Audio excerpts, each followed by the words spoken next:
You know what? I knew one of these days I was going to remember to forget to do that. So now I'm going to have to do some editing. Thank you, Benji. Um, damn it. I know I forgot something. So now I'm going to have to say my whole spiel over again, which you missed out a whole prime part. So hope you're doing tonight, doing well tonight, Benji. But yeah. So let me go ahead and do my spiel one more again without the last, what, 5 minutes. Boy,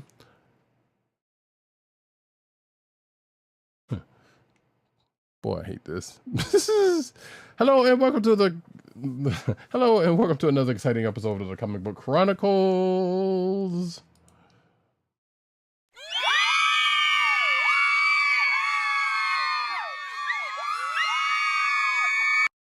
I am your host, Roddykat. You can find me on Roddykat on Twitter. You can find me on NewsNerdSneed on Twitter. You can find me at CPCaps on Instagram. And it's just me tonight because, as I was saying, as I was muted for the folks on the video version, which now I'm very much going to have to cut the audio version of this.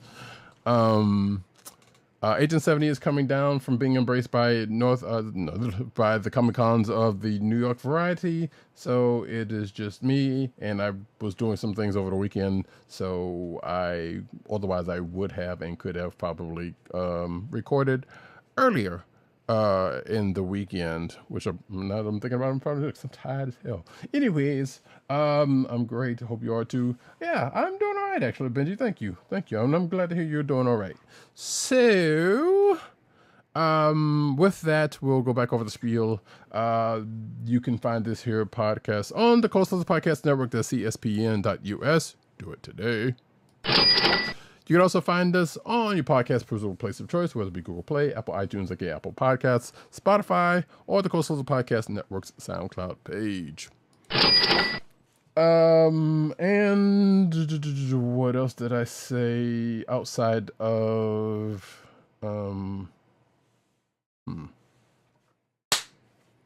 that's for the audio, just in case I know I should have done that like 2 minutes ago. But anywho's, so yeah.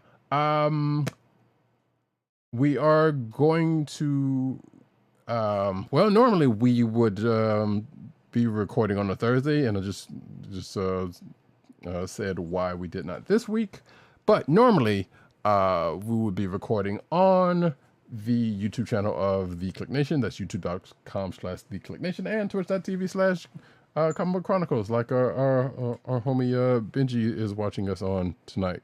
So shout outs to him and everybody else who's either watching, lurking, or coming to this after the audio version and wondering why I'm rushing through things that I've said twice already. So always a good time. I'm also testing out some things because I keep threatening to do a little bit more streaming on the Comic Book Chronicles Twitch page, and I am going to hold to that. It won't be the forthcoming Marvel Spider-Man 2 because I haven't finished the 2 games prior, so that's a whole nother thing. But we'll talk about that just a little later. Actually, I think oh wait, where is it I put it? Yeah, I have a toy corner tonight, but we'll get into that. We're gonna do things a little bit different. It would be great to have more of you guys. Yeah, so you know what the funny part about that, Benji, and I don't know if I'll cut this part out or not, but there's a couple of things I could have done. Like there's a couple of shows that we've been trying to get to 50 on the Twitch channel because, so we can put some other stuff up without having to, jump through a hoop or two. But I might actually jump through a hoop or two in order to put a couple of our shows that we did prior to recording on Twitch and talking about some old event books, because we have a few of those in the can. We call those our treasure editions. Well, normally our treasure editions are for stuff like that. Ended up being for stuff like that, but for other stuff like movies, when we go, we haven't done a treasure edition on a movie since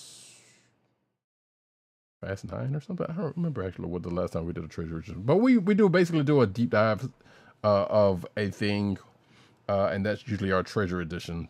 And a few of them I've been wanting to put up, And the only way I can do that right now is if I do it as I just sit here. Well, I just have it go in OBS and, you know, have it play out on video, which I can do very easily. I've done it on my personal channel for stuff, but you know, sometimes that comes with people, you know, being a kind of way about that stuff like that.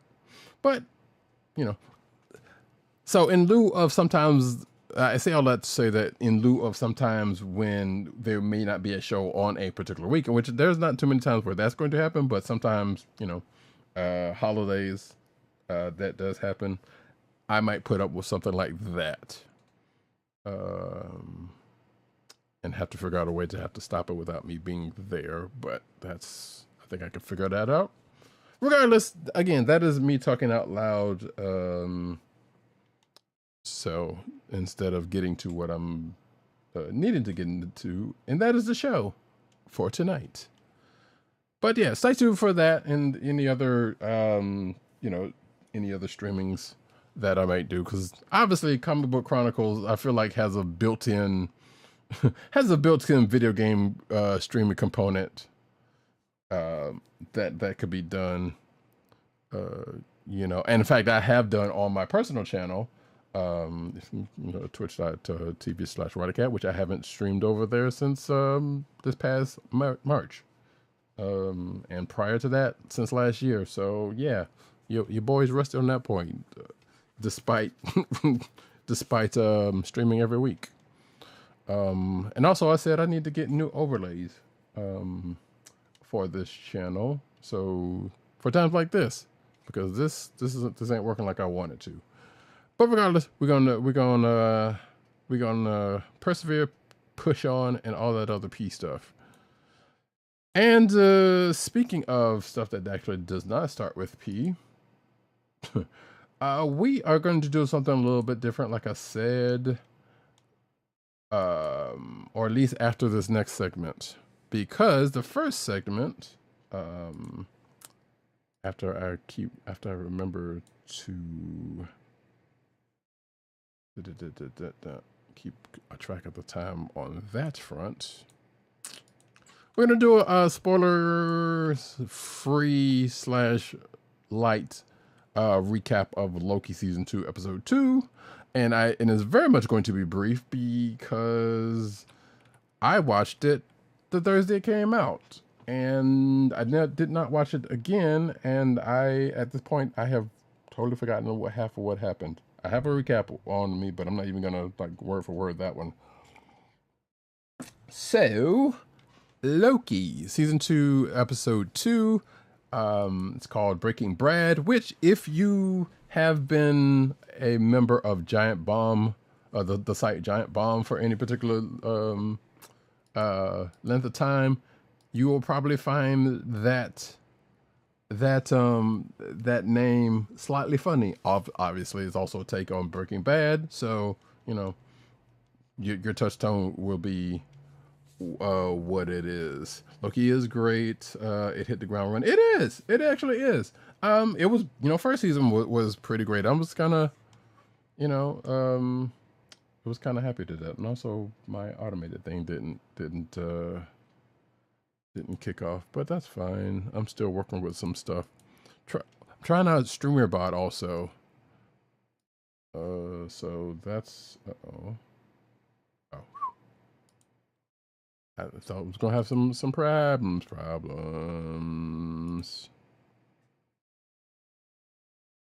Let's see.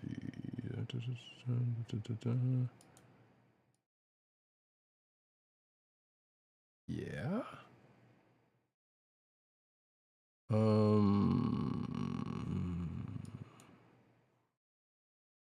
Sorry, folks. Like I said, I'm testing out some stuff while I'm doing this, so this is probably not the right time or the place to do this. And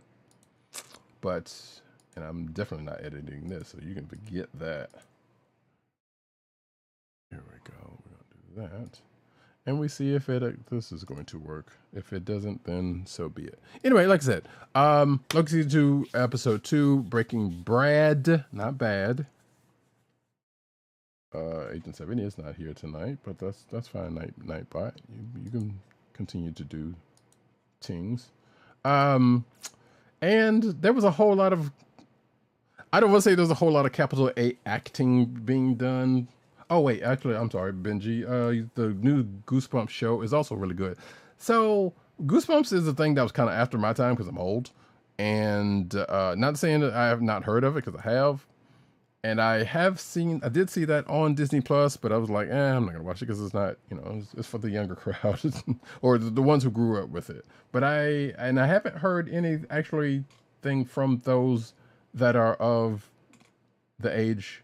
Actually, I don't know. I haven't been on Twitter in the last couple of days. Also, I have, but I haven't. So I don't know the folks that I know outside of yourself that would be interested in the show, which I did not know that you were interested in that show. I haven't seen anything about it, so I am going to be actually looking for some reactions from those people, just out of curiosity. Because yeah. And actually, since Nightbots want to do that, there you go. I have to do it myself. Tell you, don't get no respect, even when I'm the only one here. Yeah. So yeah, that's good to know about the good Goosebumps thing, though. I don't know. I don't like Justin Long too much, so but from what I saw of that trailer, I was like, yeah, that's a part he could probably play. He looks like that type of dude. I don't know. That's probably wrong for me to say. Storyline is quite adult. It's about a murder, cover-up, and theft. Yeah, like I said, I saw the trailer for it, and I saw who was in it, and I was like, okay, there's some partial interest, but also but not really. And I'm not really a big. Weirdly enough, I grew up watching a whole lot of horror movies and whatnot. Like pretty much almost everything. I watched a lot of things, but my taste for watching anything horror these days is non-existent. Probably close to suspense. I would get to, but anything that teaches on horror, not so much. So that's just, I don't know. Maybe that was me just growing up, or maybe just I don't know. I'm tired of being scared of shit. even more than I already probably am. That I know I am actually. So. I figure, but I'm just damn wrong clever horror now. Yeah, like don't get me wrong. Those who still do, you know what? More power. Bless them. More power to them. Bless them. That's all I can say. Although, although there was this one that I saw probably a while back, and that's probably one of the last ones I saw called The Triangle. It was dumb, but you're 41. Okay, so yeah. So we're in the same we're in the same bracket, I guess if you want to put that. I'm 50, so but Goosebumps was happening just as I was. Yeah, so you are of the age. Yeah, so because that whole Goosebumps thing was like right after me. Like I think, well, me personally, I had Choose Your Own Adventures and shit like that, so and then Goosebumps kind of came a little bit later. Oh, there was that. But what was I gonna say? Yeah, like I said, more power to him. But the Triangle, that's what I'm talking about. The movie called The Triangle. It was, like I said, it's a dumb low budget movie, but it was probably funnier than it had any right to be for what it was supposed to be, which was a horror / suspense stuff. If you find it out there, watch it if you feel like it. I know that's a ringing endorsement, but it is what it is. Anywho, back on track to Loki season 2, really, really quick. So there was a lot of acting going on here, which was some very good acting, by the way. The beginning was kind of a chase scene, and Loki actually being able to actually be Loki in the fact that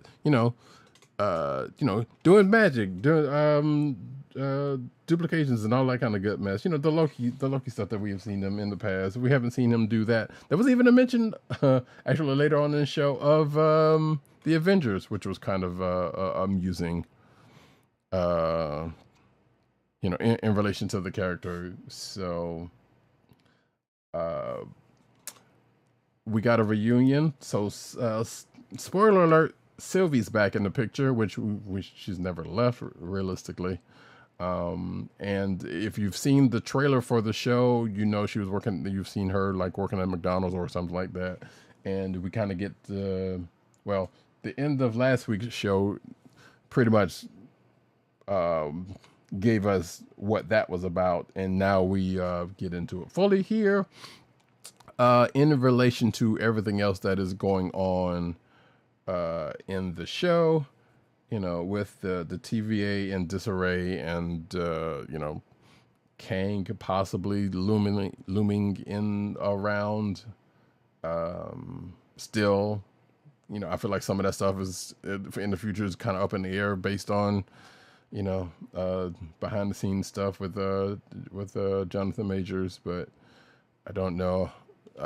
All of this, whatever happened with this show was before, well, I guess was in the midst of that, or was already halfway done through all of that. So don't know if they've had to change anything or not. Regardless, we still didn't get any of him this way with the, well, yeah, much of him anyway. So it kind of doesn't matter one way or another. But yeah, we got a reunion. We got a couple of good bits of action. We got, B13 out of her normal costume, looking very good in and or out. By the way, I love woman Misako. So she's a very attractive woman. Personally, I'm just going to say so. Anywho, actually, it's funny because when the first time you see her, it kind of to me reminded me of when she had a bit part in Blinking and You Missed part of Justice League. So it was kind of funny. But regardless, there was another hunter that they ended up going after, which I'm not sure how that even got on, because we saw this hunter in the previous episode in the TVA, and all of a sudden, boom, we're chasing this dude because of things. And he's got some pertinent information, and that's pretty much half the pertinent information that has to do with Sylvie, and which leads into that whole part. And I guess that's the only bit for it. It's been a few days, folks. So like I said, spoilers. I probably should have rang the spoiler bell. Normally Agent 70 would have done that, and there we go. A little late. I will probably have put that in post, so you'll probably be hearing that again in the audio section. So this is going to be a grand show tonight, folks. But yeah, it was a pretty good episode, I would say. Like, so for a 6-episode show, they got a lot to put in, and it doesn't. It's safe to say that it doesn't disappoint. There is one thing that does, I will spoil in the show, happen. There is a scene between Loki and Mobius that is set in the TVA's, I guess, cafeteria, which is an automat. And if you don't know what an automat is, look it up. It's basically like a cafeteria where they have a bunch of drawers with food in them, and you can go get your food and get the food out of said drawers and go sit down and eat. So back in the like 30s, 40s or something like that. I can't remember how old it was. But as a person who has never actually, there might have been something close to it still when I was coming up, but not really. Like, I'm not that old. But I have always had a fascination with automats for some stupid reason. And I would say bring them back. And I say bring them back like I've ever had them, like I've ever had them. Although I feel like I said, there was probably one place that was kind of close that I remember having that was around here. But yeah, I don't, like I said, those things were like kind of long gone when I was born mostly. So that was my thing. And a very, very green ass key lime pie, which is like, I'm from the South. Key lime pie is pretty much prevalent. Ain't no key lime pie that damn green. That was a whole ass lot of green dye for that pie. And I'm not even the biggest key lime pie fan, but I know better. I am just saying. That's crazy. Anyway, so yeah, blah blah blah thing. I'm saying blah blah blah. This is not that. a lot more OB doing some things, which there's a revelation later on with him and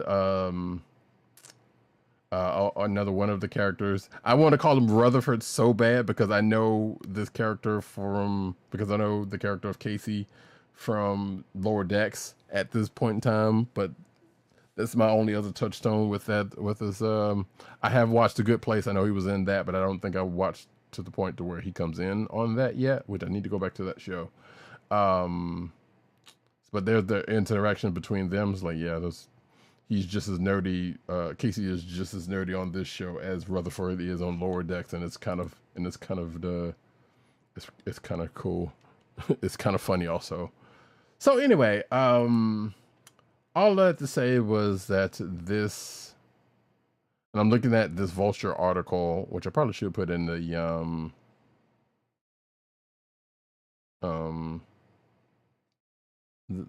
some stuff they're touching on. It was like, that's kind of funny. In the speculation department, but I will not put that out there because I'm pretty sure it's out there anyway. But yeah, like I said, Loki season 2, I've said way too much and too little at this point in time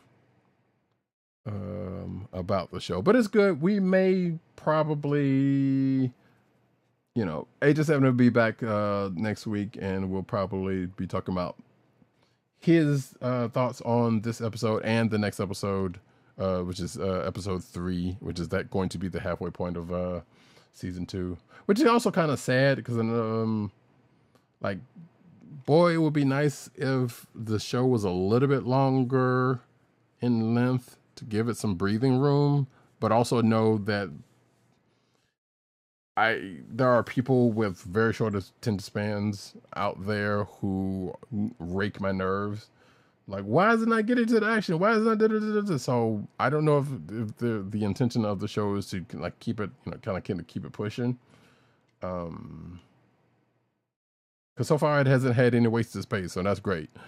But yeah, if that is the reason, then I guess. But the journey has been pretty good so far, and I appreciate it for what it is, So that being said, like I said, may revisit episode 2 next week when we talk about episode 3.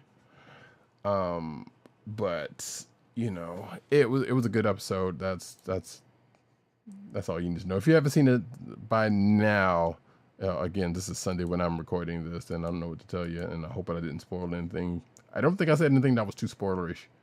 So, because there's a lot of things I didn't say anything. I know myself enough to where I say that I can safely say that.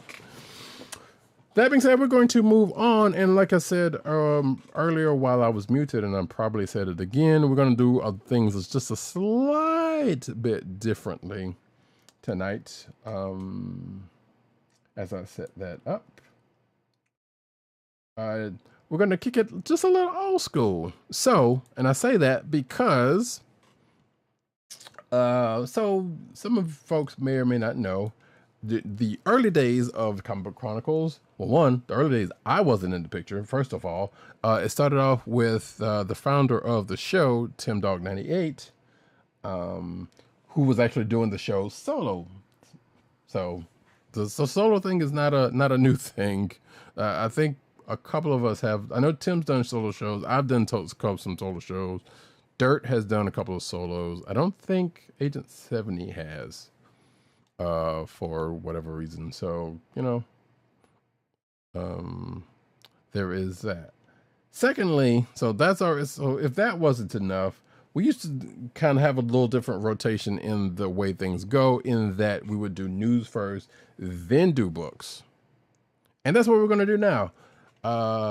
As I set up to go into shit. I'm so sorry, folks. Where the hell did I put it? The news!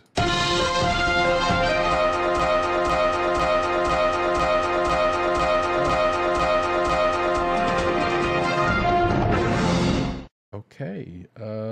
My thing. That wasn't a remix. The thing got stuck. Like, the program got stuck for a second. That was absolutely weird.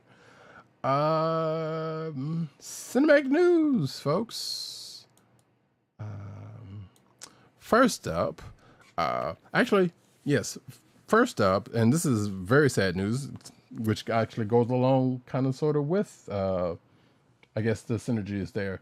Rest in peace to Shauna Tripsick, costume designer for pretty much the most, I think, all of the current Star Wars shows. Actually, this article lists Mandalorian, Ahsoka.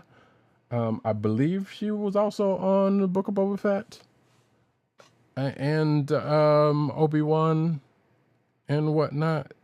But because I know I've seen her name a few different times. I don't remember if she did any Marvel things, but I know she was on the Star Wars stuff.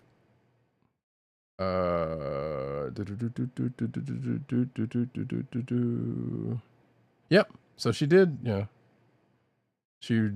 So it looks like, according to this article, she was a hardcore Star Wars fan. She first joined the franchise during season 2 of The Mandalorian, went to work on Boba Fett, and most recently Ahsoka. So yeah, she was 56. And says here that she was one of Hollywood's preeminent sci-fi costume designers. Creative force, a trusted collaborator, and all-around delightful person. And this is from the Costume Design Guild, who confirmed her death. She was 56 when she died, which is, sad all the way around. It doesn't. I don't think this says what. Yeah, it doesn't say here what was the cause of death. It just says that she passed away unexpectedly, which, that's most deaths. But apparently she was, according to the article, she was well liked, and yeah, condolences to the family and friends of Shauna Tripsick. Also, I'm just going to mention here, and thankfully, well, not thankfully, but Friday also has a thing. Rest in peace to Suzanne Summers. If you're of a certain vintage, you know that name for either one of two reasons. Three's Company, which is pretty much mostly what she's known for, if you're of a certain vintage, and Step by Step. I forgot, totally forgot about Step by Step because the younger crowd with the Friday shows, totally forgot about that. And if you're in the middle of that, the Thigh Master. Look up the Thigh Master if you don't know what that is. But yeah, I am of the Three's Company crowd because I'm, again, old. So I remember her being on a whole lot of posters around that time, because she was a very attractive lady. Even up until her death. So, but yeah, rest in peace. And I know she's had a long bout with cancer, which, if I'm not mistaken, was the cause of death. She survived an aggressive form of breast cancer for over 23 years, according to this article. Before it looks like it finally took her. And I'm just going to say once again, fuck cancer. So, yeah. Moving right along, because it's kind of hard to transition from that. Hollywood Writers Union, the Writers Union ratifies its new contract with Hollywood and TV studios. So yeah, the writer strike is still, it's I guess winding down, and they're starting to get back to business. They're still ironing out things at this point, but I have seen some productions kind of getting back to business, as it were.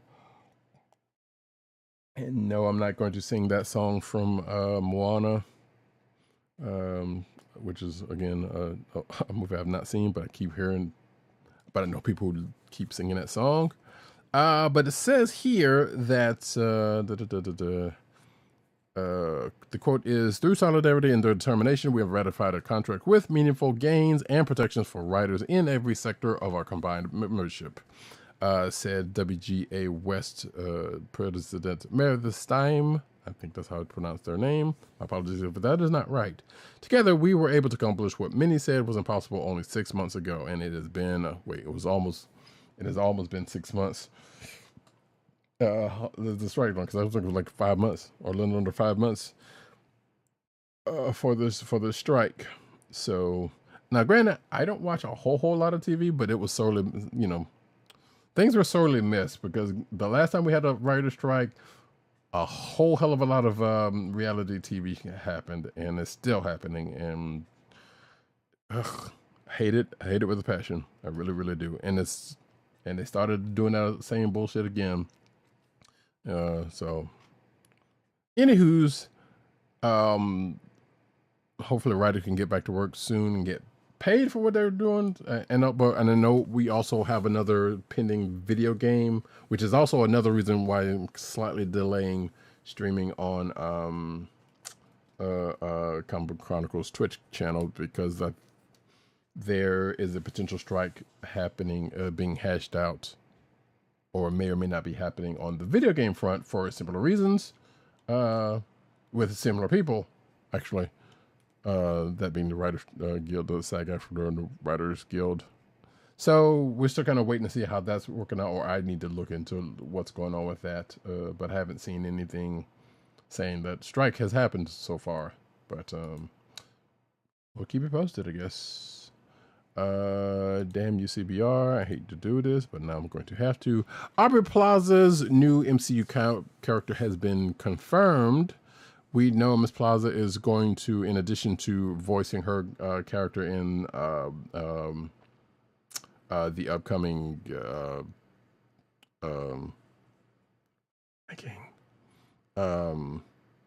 Scott Pilgrim anime thing. Thank you, brain. Start working. She's going to be in that. Hang on, did they change the name of that Agatha show? Or did this article get it wrong?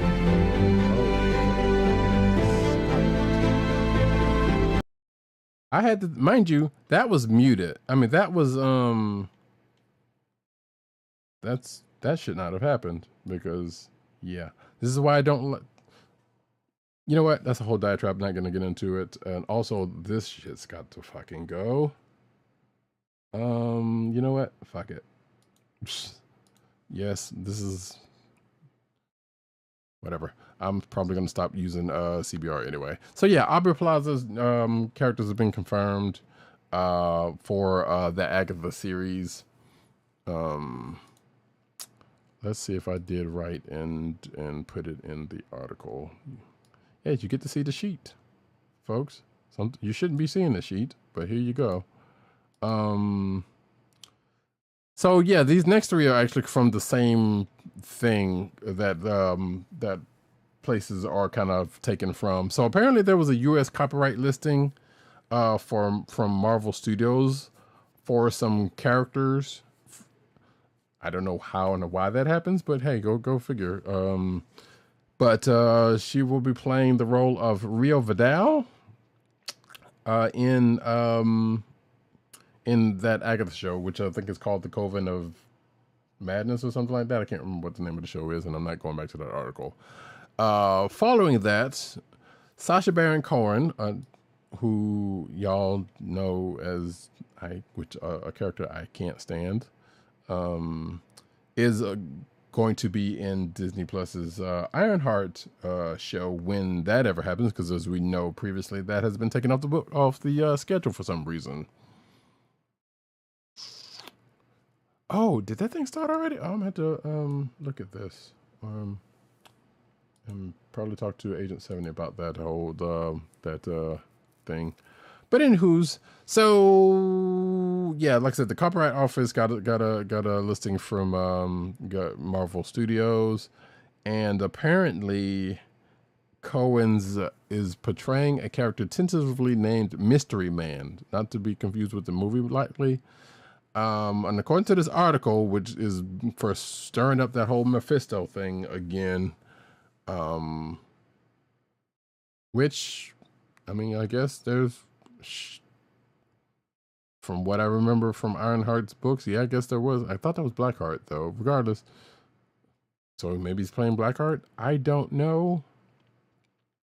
But regardless, yeah, there's rumors of him being in the MCU and attached to that show for a while. So I guess. And to round that the copyright news off, and for the show in in the case, Alden Ehrenreich or Ehrenreich, Ehrenreich, I think is what his name is. Basically, young Han Solo. Y'all, if you didn't already know, and I apologize for butchering names because I hate names being butchered. You can't butcher mine because it's too easy. If you can, that's crazy. Apparently, young Solo is going to be in On Your Heart playing, according to this article, a new character, thanks to the same copyright filing that we've been talking about for the last couple of articles. And they even put the thing, they even put the whole snippet in here. That's crazy. Joe McGillicuddy, a character that's both original to the series and the wider. Yeah, I don't know that name from comics. So McGillicuddy, I'm like, wait, is he playing Lucille's brother or something? You know, I'm sure that would kill if you're like over 60. You know, but yeah, I don't know if that holds out. Then, as this article says, like, yeah, dude would have probably been a shoe-in for like a young Stain, like Obadiah's son or something. You know, I'm still that's where my money would probably get, because he kind of has that look. So if that doesn't happen, and whoever this Joe McGillicuddy ends up being, that's not a Stain, then I don't know what to tell you on that. So go figure. Anywho, oh, actually, I'm going to pop that in here somewhere because I don't remember if I put that in. But if I get to the end of this section, and we'll see what happens. All right, folks. Marvel is already rebooting its upcoming Daredevil Disney Plus reboot, apparently. So I've been seeing hubbub about this. I don't know how much is going on with this, but according to this article, which cites the Hollywood Reporter, Marvel has parted ways with former Daredevil born-again head writer Chris Ord and Matt Corman after determining that the duo's vision for the series wasn't in line with its own. So basically creative differences, as they say in the biz. Though, quote, fewer than half of the series' 18 episodes were shot in late September. That was all Kevin Feige and other member of Marvel's top brass needed to see the more straightforward legal procedure before choosing to pump the brakes and going back to square one, beginning at the search. Wow, that's, I don't know if what's the case of that, but it's like there was like, yeah, we got to scrap all of this if that's the case. Ord and Corman will be still listed as executive producers because, you know, they don't want that lawsuit smoke, I guess. I don't know. Which will feature, quote, some scenes and episodes the pair wrote. So I guess they're not scrapping everything. But in addition to releasing all of the directors who were previously attached to helm unshot episodes from the specific episodic project, Marvel is also reportedly planning to overhaul this entire approach to producing serialized television. So yeah, so this has been some scuttlebutt that's been going around the last couple of days. Basically, they're pumping the brakes and rethinking how they're doing the shows going forward. So I've been hearing that a good bit lately. We'll see what happens with that. Does it need an overhaul? Probably. You know, because there has been some stuff that's like, oh great, this is a great idea, but it really didn't do anything. So what was the point of it? There was a little bit of that. There's a little bit of that coming from me personally. I too am dying to know who bought a new Wii U recently. That's crazy. Anywho, so yeah, we'll see how that goes. I'm sure there'll be more news about that going forward. Which may or may not have anything to do with, where things are. Because obviously we know, well, Loki's out now. The Marvels is a movie, so that's coming out. I totally forgot what else is still. I know they push up stuff to the next year, and Ironheart got taken off the schedule. So whether that has to do with this or not, we don't know.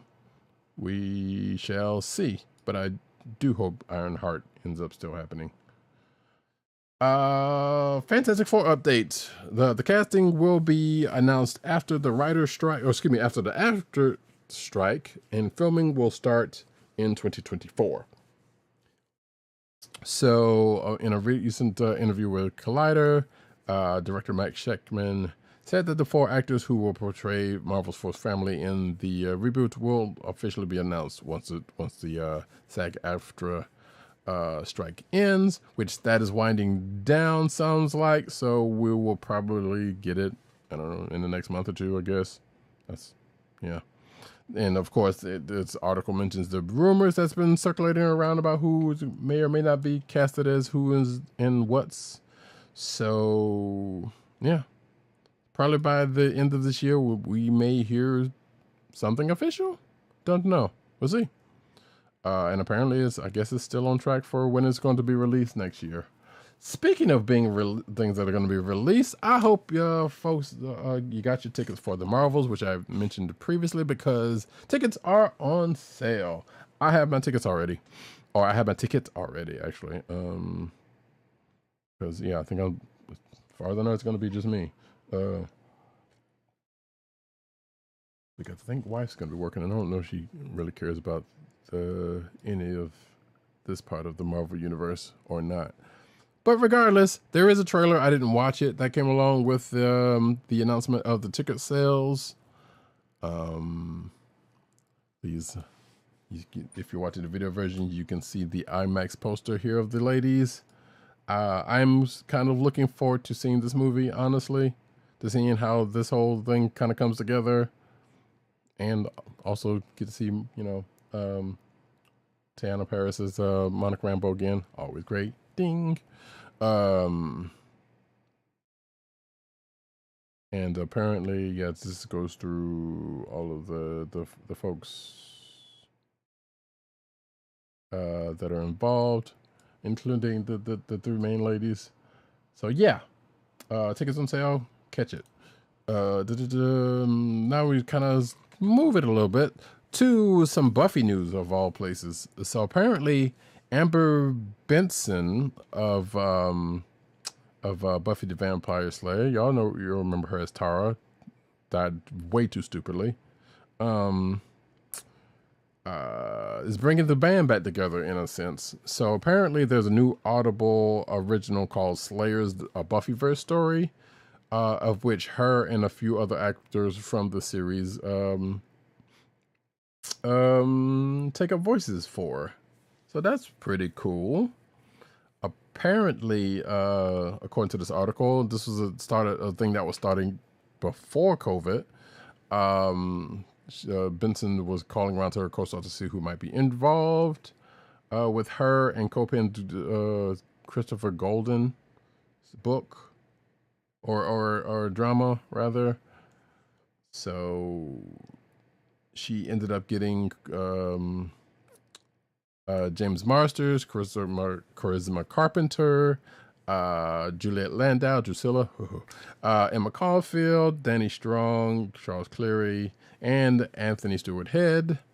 All are along for the ride apparently, and it looks as though. So yeah, this it's a new Slayer that's not Buffy. It takes place in 2013. So it's after the show ended. James Marsden's back to Spike and narrates. It has to do with this new Slayer looking for a new Watcher and a parallel universe where some Buffy folks end up coming along. So that sounds cool, and it sounds like oh, apparently it is out now. So October 12th is when that thing. So if you're a fan of Buffy the Vampire Slayer, the series, probably less so the person that's behind it, for good and obvious reasons, you can check that out. So, and there's an article here with Amber Benson and actually it looks like James Marston and a couple other people in here. So yeah, check that out. It's called Slayers of Buffyverse Story on Audible. So yeah. Next up, got another Amber sighting here. This is a report. So this has been reported for a good minute, along with some other stuff surrounding Aquaman 2, of which some of which I'm not going to report. I almost didn't put this in, but according to Variety, sounds like a couple of Amber Heard's scenes for Aquaman and the Lost Kingdom have been cut. But again, we've been hearing that kind of scuttlebutt for a good minute.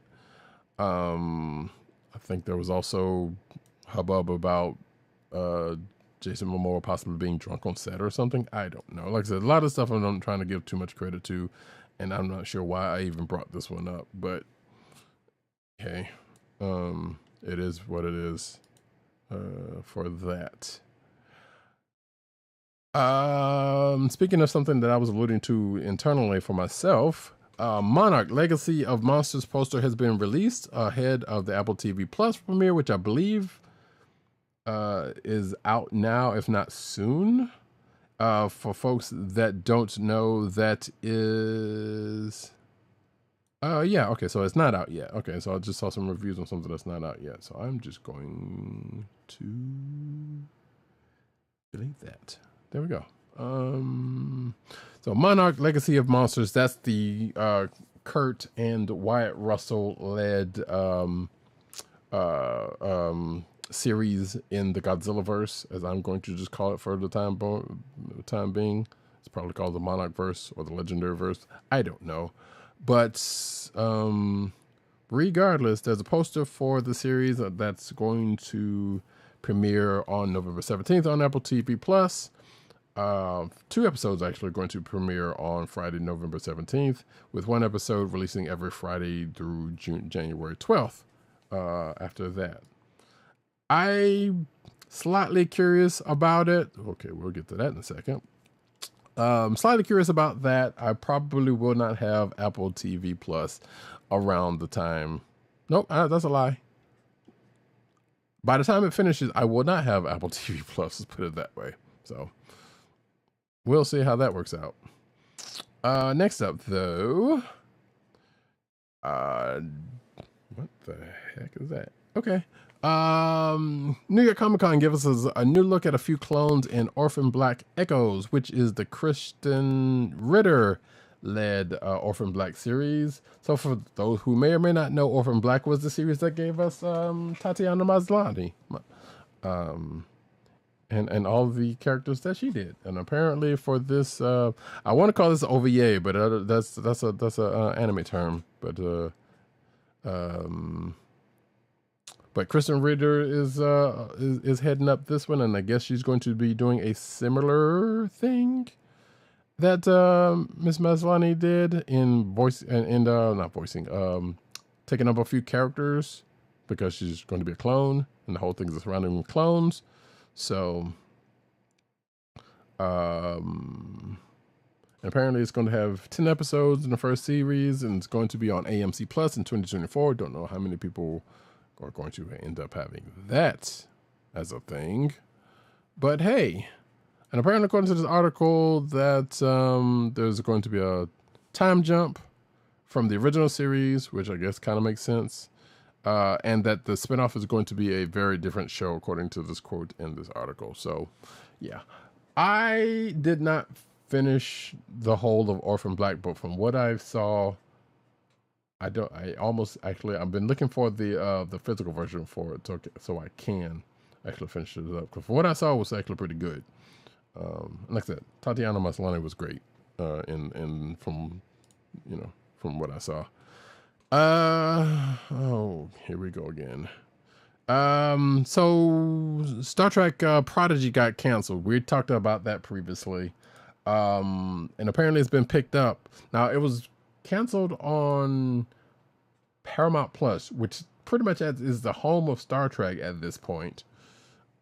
So that is strange in itself. Its new home is going to be Netflix, from what I saw. At least the first season and the first and second season of the show is going to be its new home.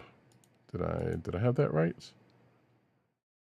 So yeah, it's a Paramount Plus and Nickelodeon show from 2021.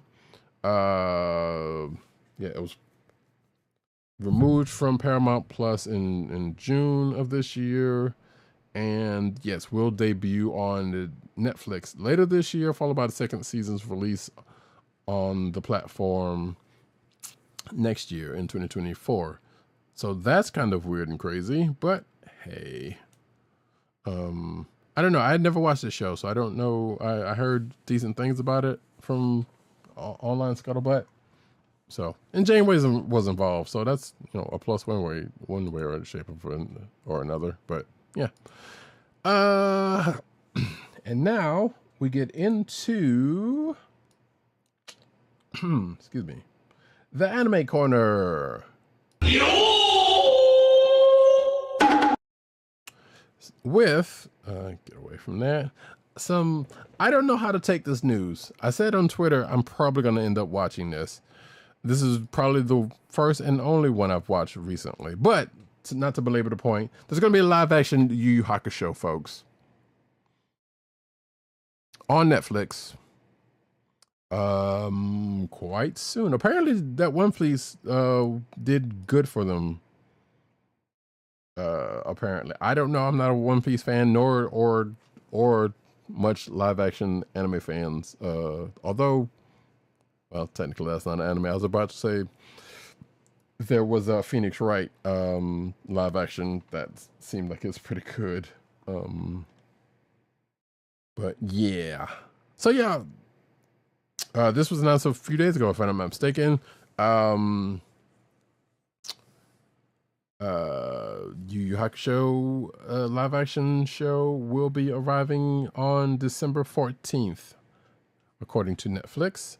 Now I saw this online. I'm like, okay, that's something.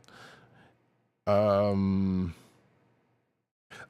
did not know the creator of Yu Yu Hakusho was the same one who brought us Hunter x Hunter. That was actually recent news to me, and now I feel compelled to watch Hunter x Hunter. What I did know was that they were married to the creator of Sailor Moon, and that's in itself is as someone said a while ago, that's a power couple there. But yeah, this live action joint, I don't know. This Yusuke doesn't look bad if you're watching the video version from the picture. I did not watch the teaser trailer that they put out. I may do that just to see how I kind of feel about it going forward to the December 14th, but I'm probably going to end up watching it anyway because I gotta know how good and or bad that's going to be. Especially with with who's going to play and voice Kuwabara, because that's going to be something in itself. And apparently, according to this article, there's going to be a One Piece season 2 that's in the works, because of course there will be. Yeah. Sony's Crunchyroll, which is a thing I'll never get over saying, buys an anime film called. You can leave. Thank you very much. The Concierge. And apparently it is set to be released by Aniplex in Japan on October 20th, which is a couple of days from now, actually, and the same day that Marvel's Spider-Man 2 comes out, by the way. So I am definitely not going to finish the previous 2 games before that happens. But I guess if I stream the thing I'm going to do, hey, we can take a walk through that world. But Yoshimi Itazu from Welcome to the Ballroom, which is a film that I don't know, directed The Concierge, which is an adaptation of Tsuchika Nishimura's The Concierge at Hoyokyo Hakuyu. I so apologize. I can be better than this, I promise. Department store. The story follows a trainee concierge named Akino who works at a store that caters exclusively to animals. So you know what a concierge does. You know she'll just be running around fulfilling the wishes of animals. That sounds interesting. I don't know if I'll check it out. But it says here that there's a trailer attached to this article. And yes, this article is also reminding you that it's an independently operated joint venture between Aniplex and Sony Pictures, which again is a thing that I'll never get over. Looks like it's going to be screened in LA on October 21st. No word as to when it's actually going to hit Crunchyroll proper, if it does. So we'll see. Next up, Spy Family, which, you know what? I was so hyped about the second season happening, which is already out there, by the way. And I think the next episode of which is probably going to be, it's probably actually out there. Now that I think it is Sunday after all. It's probably out there. I've not watched I've not watched any of it, because I've been running around the last few days, and I was like, oh, I knew I forgot something until I put this article in here. But regardless, so the season 2 got kicked off with celebratory artwork. As the season is out, you can see the piece of artwork lovingly rendered in this article from Crunchyroll on the video version, which sometimes come check us out on the video version. You'll see me flubbing in real time, or recorded time, I guess. Because I guarantee you the audio for this one is going to be edited slightly. Next up, whoops. All right. Well, Forbes apparently is not working anymore, or this article got taken down. So let's see what we can do about that.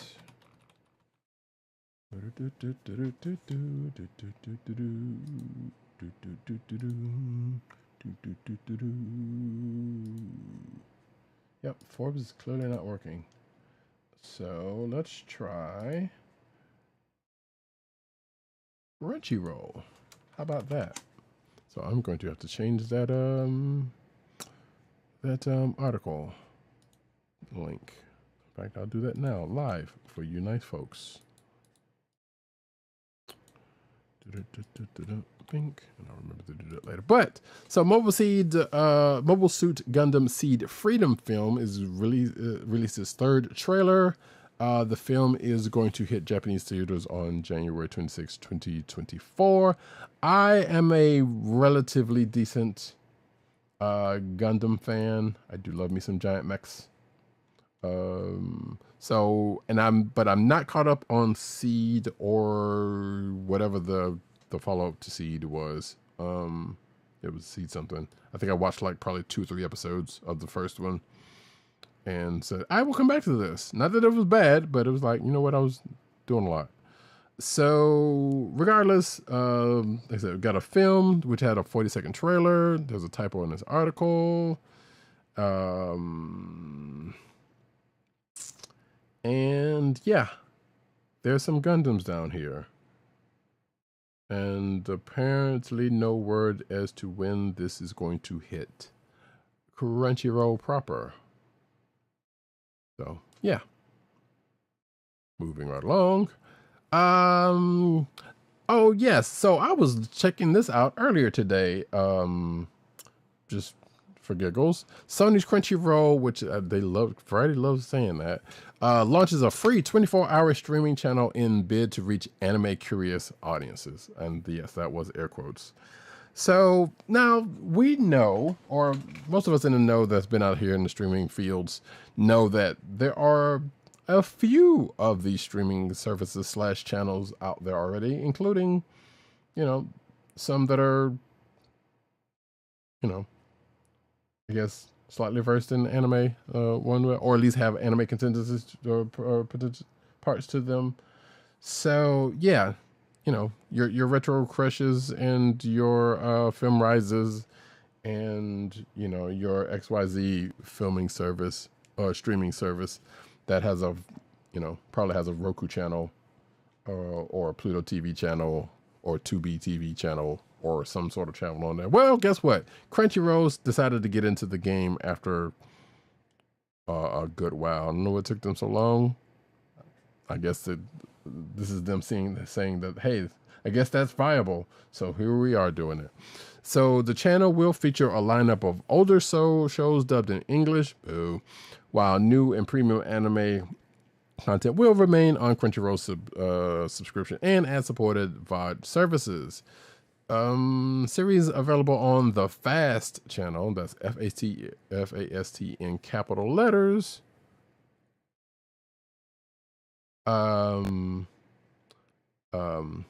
Horimiyu, Mia, Ranking of Kings, Moriarty the Pirate, Psychopaths, I know that's a popular one for folks. Code Geass, another one is a popular one for folks. Sugar Apple Fairy Tale, To Your Eternity, and others are going to be on the channel, which again is out there already. If you if you know, if you're a part of Roku, if you have a Roku TV, it's a part of one of their Roku channels that you can find. Like I said, I just so happened to stumble across it earlier today while I was over at my mom's house, actually. It says here that the channel's launched on October 11th, so yeah. And the Amazon's Freevee, which is another streaming service, which is basically their Prime, you know, their Prime stuff, but with ads, is going to launch the channel on October 17th, which means that's a couple of days from the recording of this show. So that is what, Tuesday? Yes, that is Tuesday. So yeah, the channel is a joint collaboration between Crunchyroll and the corporate cousin Game Show Network, which is a part of Sony Pictures Entertainment, cause synergy. So yeah, check that out. I think I was watching some show called Plunderers, that I had never seen before, and apparently they was doing a few episodes of that. And apparently the text was like, "Hey, everybody's life counts. Everybody's life has a count to it. If it reaches 0, you go into hell or something." So I'm like, okay, moving right along. Now this is some interesting news that I thought. Dragon Ball Daima anime has been revealed and is set for fall 2024. Well, folks, we're going back to the land of young Goku once again. The difference this time is Akira Toriyama is involved. Or at least, wait, let me make sure that's true, because I could have sworn. Oh, maybe not. Let's see. So basically, it is Kid Goku again, but it is all, or most, if not all, of the Dragon Ball characters as kids. So I don't know if the same thing that happens at the beginning of Dragon Ball GT, which is not apparently not canon according to Toriyama, is going to be the case, or they just reimagined them as kids, like some Muppet Baby situation. And I realize some people out there might not even know what Muppet Babies is. Go look it up. Anyway, it says here that Dragon Ball Daima is, you know, time for the celebration of the 40th anniversary of the original manga. There's a teaser trailer, which I had not watched yet. Akira Toriyama is credited for the original work as well as the story and character design. So yes, I guess he is involved with this one, as opposed to GT, which he was not. Says, oh, there's some mention of Dragon Ball Super, which is, again, I still haven't watched in full yet. So that's I'm a bad Dragon Ball fan. What can I say? Let's see. So yeah, maybe this is reimagining the proper Dragon Ball story as kids. That's going to be weird. I don't know how to feel about that, honestly. But, you know, I guess, sure. I guess we're now going into the anime corner because Jujutsu Kaisen, which I still haven't watched any season 2 stuff yet. We get something for the latest chapter, or probably the most recent chapter, I guess, of Jujutsu Kaisen manga, which is chapter 238, and it says here that, oh my goodness, Itadori awakens his cursed technique. Is he biting his arm to do some blood thing? As he's trying to control Suzuka's cursed technique. I guess that is the case. If you're up on the manga, you know what they're talking about. I do not, because I've only been watching the anime, so there is that. Speaking of Jujutsu Kaisen, there is a crossover with the King of Monsters, that is Godzilla, but not in any other form outside of merch. So, let's see. This actually was crossover came to pass on October 13th, which is a few days prior to this video being recorded. Let's see, the new line sees Jujutsu Kaisen's heroes side by side with both original iterations of the giant beasts, along with Chibi Godzilla. If you're watching the video version, you can see what I'm talking about. Excuse me. So, and according to this article, it doesn't mean that there's going to be any animated crossover or probably manga crossover. But it is a thing. So, wait, who is the crossover? I mean, what is the reason for this? Doesn't quite say. Yeah, it didn't quite say. But regardless, hey, that's the thing. Go check it out. Spy Family creator shares new art of Dark Anya. Apparently, Tatsuya Endo, who's the creator of Spy Family, hold on, let's see if I can find the picture here. I guess I have to click through. There you go. Going to the Twitters. There we go. There is Goth Anya by the creator of Spy Family. And I kind of almost want to translate all of this, but I will not. But this is, you know, in relation to and in honor of season 2 popping off as it is. So yeah. Wait, hold on. It mentioned something about the manga also. No, that's it. I think we talked about last episode, or we should have, that I think there's going to be a small break for Spy Family because of the creator, and I can't remember why. But regardless, going back to Dragon Ball Z and getting into some video game corner. Dragon Ball Z Budokai Tenkaichi leak gives fans an update on a new game, basically getting people's hopes up. That's what it sounds like to me. So apparently Bandai Namco announced back in March that there's going to be a new Budokai Tenkaichi video game. Dubbed, or unofficially dubbed, Dragon Ball Z Budokai Tenkaichi 4. Which, wow, there was 3 of those. I totally forgot about that. You know, in a world where Dragon Ball Xenoverse is still being updated, in fact, I think they updated with an event recently that I didn't check out, which is it's a good game, by the way. If you're not a fighting game fan and not playing Fighter Z, but you like Dragon Ball, hey, Xenoverse 2, actually pretty good. So, you know, check that out if you feel like it. But yeah, but apparently there's going to be another straight up Tenkaichi game, and that's funny. Um, so according to this, don't know much about it outside of rumor. So, and the fact that that is apparently still going to be a thing. Excuse me. Star Trek Infinite, which is a new 4X game, was just released, and there's a launch trailer and gameplay video, which I'm probably going to need to watch. It was just released a few days ago, prior to this show. So it's basically a real-time strategy game, but slightly deeper. You are one of the four heads of the four major factions in the Star Trek universe.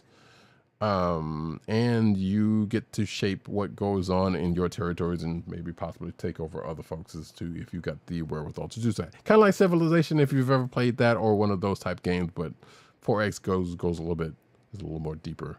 That is my recollection of 4X. I don't think I've ever actually seriously played a 4X game, so my knowledge of that is probably a little lacking. And that's so I apologize. But I know it's kind of like Civ, but it's just like a little bit more in depth. I'm curious about it because obviously it's Star Trek and I'm a Star Trek fan. So doing Star Trek in 4X, doing a 4X of Star Trek, what kind of makes sense. So I know it's $30 at this point. And I know it's made by the people who pretty much do those type of games. So if you like those type of games, and it's probably going to be pretty done. It's just got a Star Trek skin all over it. I would love to see one of those for Star Wars, and I think there probably has been one in the past outside of the couple of hex-based games that I can think of. But from the past. But hey, yeah. So, and from what I saw on Steam, this was getting mixed reviews at first. So I don't know how this is going, but chances are I'm probably going to at the very least check it out. I wish there was a demo, but there is not. According to this description, it is set 2 decades prior to the era of Star Trek Next Generation, and lets players shape the fate of the galaxy by leading one of the 4 formidable quadrant powers, like I said: the Federation, Romulan Empire, Cardassian Union, or the Klingon Empire. And it goes on from there. So yeah, I'm definitely going to check out this video, which is attached to this article, to kind of see what is up. But regardless, I'm probably still going to play it. So that's going to be the thing. Whether I'm going to stream it or not, that's a whole different story. Probably not going to happen. I don't know. I don't want y'all to see me flailing at a 4X game, because those games already, you need a certain something to make those things interesting to stream. Let's just say, and I'm not going to sit here and say that I have it. If you're here this long, I appreciate you. Let's be honest. Marvel Snap goes monster hunting with new season Bloodstone. Of course, Elsa Bloodstone being the notable one on that. It's got some Blade, got some Ghost Rider going on here. So yes, I could have sworn Elsa Bloodstone was already in Marvel Snap. I haven't played that game in quite a while.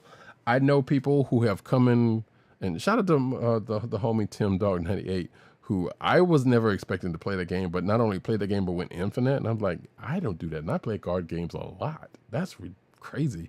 So, not saying that's, not taking away from his skill, because, man's got his skills.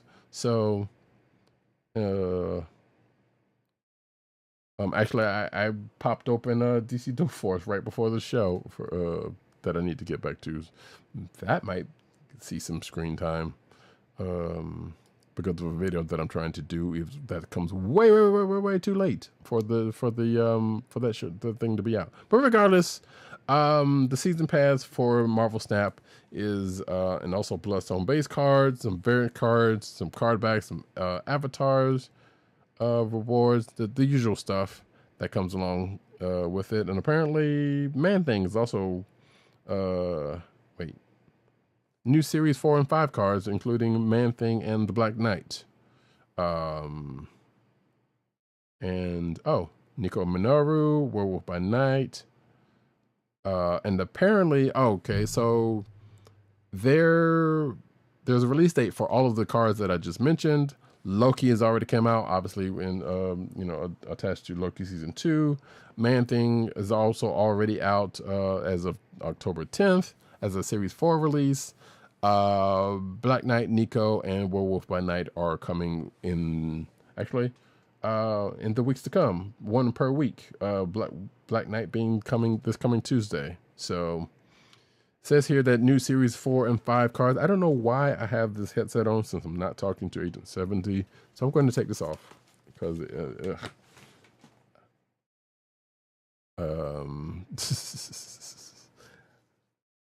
and I would probably need to hear the stuff going off, but hey, we'll see how that works out.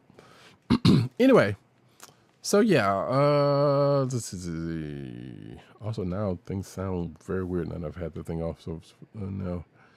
So yeah, series 4 and 5 cards appear in the Spotlight Cache and in the token shop. As you level up your collection level, there will be Spotlight Caches. I'm just telling folks for those who may or may not know, but I feel like anybody playing this game already knows this stuff. So cool. I will probably get back into that game because I'm also seeing some of the stuff that they've put into it. Yeah, I may have to check that game out again. Sometimes I dip in just to get the coins, the daily coins and whatnot, but not further. Now we get into the comic book news. I probably should actually keep the headphones for just that reason. So Marvel Comics has unveiled the final 2 Ski Chalet variant covers that will adorn its various titles in December, which I don't think we talked about this previously, but basically, yeah, Mary Jane Watson, Jessica Drew are the last ones to get covers. This looks like a J. Scott Campbell, but it's not. Nope, it is. Actually, I was right, because you can very much tell a J. Scott Campbell cover. And David Nakayama's variant covers. So that's J. Scott Campbell's. This is David Nakayama's. They both look quite nice, I dare say. So for Mary Jane and Jessica Drew Spider-Woman, respectively. And that is the thing that is going on in December. I don't know who are the others. I usually would say. Here we go. There's a total of 7 Ski Chalet variant covers that were shipped throughout the month of December. There's a previously revealed Lucas Wernick variant for Thunderbolts #1, Greg Land's variant for Captain America #4. Gonna love showing that to the Agent 70. Pablo Villalobos' variant for Doctor Strange #10. Humberto Ramos' variant for Spider-Boy #2, which I keep forgetting that's a thing. Russell Dodderman's variant for X-Men 29. So as also was announced. So yeah, we'll probably be seeing some of that stuff coming up, as sometimes I like to show variant covers when we're talking about books. Excuse me. By the way, I'm going to take this opportunity to say that so Agent 70 was at New York Comic Con. He'll be back next week to give us a recap, and I'm holding off some of the Marvel news because I've seen a lot of the Marvel news from the whole weekend and some other stuff from the whole week from the weekend, but I'm holding off some of that until next week because there was already a lot of news already, and I wanted to get Agent 70's take on some of the stuff and to see if he actually seen anything from the show, and hopefully if Matt Wang is able to make the show, also get his experiences from the show. So yeah, so some of the stuff is going to be from the early part of like Thursday, Friday, and some sprinkled Saturday and Sunday stuff might be sprinkled in here, but the rest is going to be for next week. So if it seems like you didn't talk about this, well, it's probably going to be next week's show. In fact, I do know one of these is probably going to come back on next week's show if we don't talk about a couple of different things, including the hubbub about what's going on in the Ultimate Universe, as we do know that there's going to be what books is going to be starting off. But like I said, we'll talk about more of that next week. Oh, and here is the apparently I did myself a disservice by putting these in the wrong order. So yeah, that's the Ski Chalet covers that I mentioned already, and I'll just scroll through these because I pretty much talked about all of those. Okay, Storm. I like this X-Men one with Storm. That's cool. Some of those are actually, yeah, a couple of them are not bad. I'll leave you to figure out which ones that I that I'm appreciative of. Anyways, Chris Claremont is already pitching to be part of Marvel's new X-Men era under Tom Brevoort. So yeah, apparently, Claremont's got some unfinished stories, which we already knew this, but apparently he's got he wants to get back in there and tell some stories under this new X-Men era, whatever it may be, which we'll be talking about more of next week, by the way, because yeah, there's definitely was news about that from New York Comic Con. As well. So, quote, I made a pitch to Tom Brevoort, Claremont said. He's now taking over. I said, let's sit down. He said, I haven't even figured out which this desk is on. Let me do that first. We'll talk.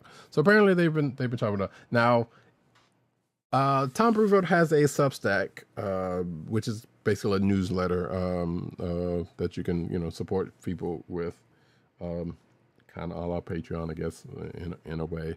But a few comic creators on there, and Tom Brevoort has one there, and I read his recent one talking about his some of his adventures at New York Comic Con. Nothing real in depth, but basically does mention that they did a retreat prior to the show, and and talked to some people. And this, I think, article obviously is dated a few days or last month, basically. So. I would imagine by now maybe they have actually talked. We shall see, and see if anything comes of it. Because I know he said in his in the Substack that it was like, yeah, they did the retreat, and then did also been some meetings at the show or whatnot, or a meeting at the show, I think, or whatnot. So we'll see what's going to come from the Brevoort era. Spider-Woman 2099 is a fan redesign of Miguel O'Hara that some fan did. Normally I wouldn't put that stuff here. I would put that in the clickbait section, but it was actually a nice looking redesign. If you're watching the video version, you can see it here. Almost in the vein also of the most recent Into the Spider-Verse movie, which I'm sure that's probably was a touchstone for that redesign. I feel fairly confident about that. If it's not, hey, go figure. So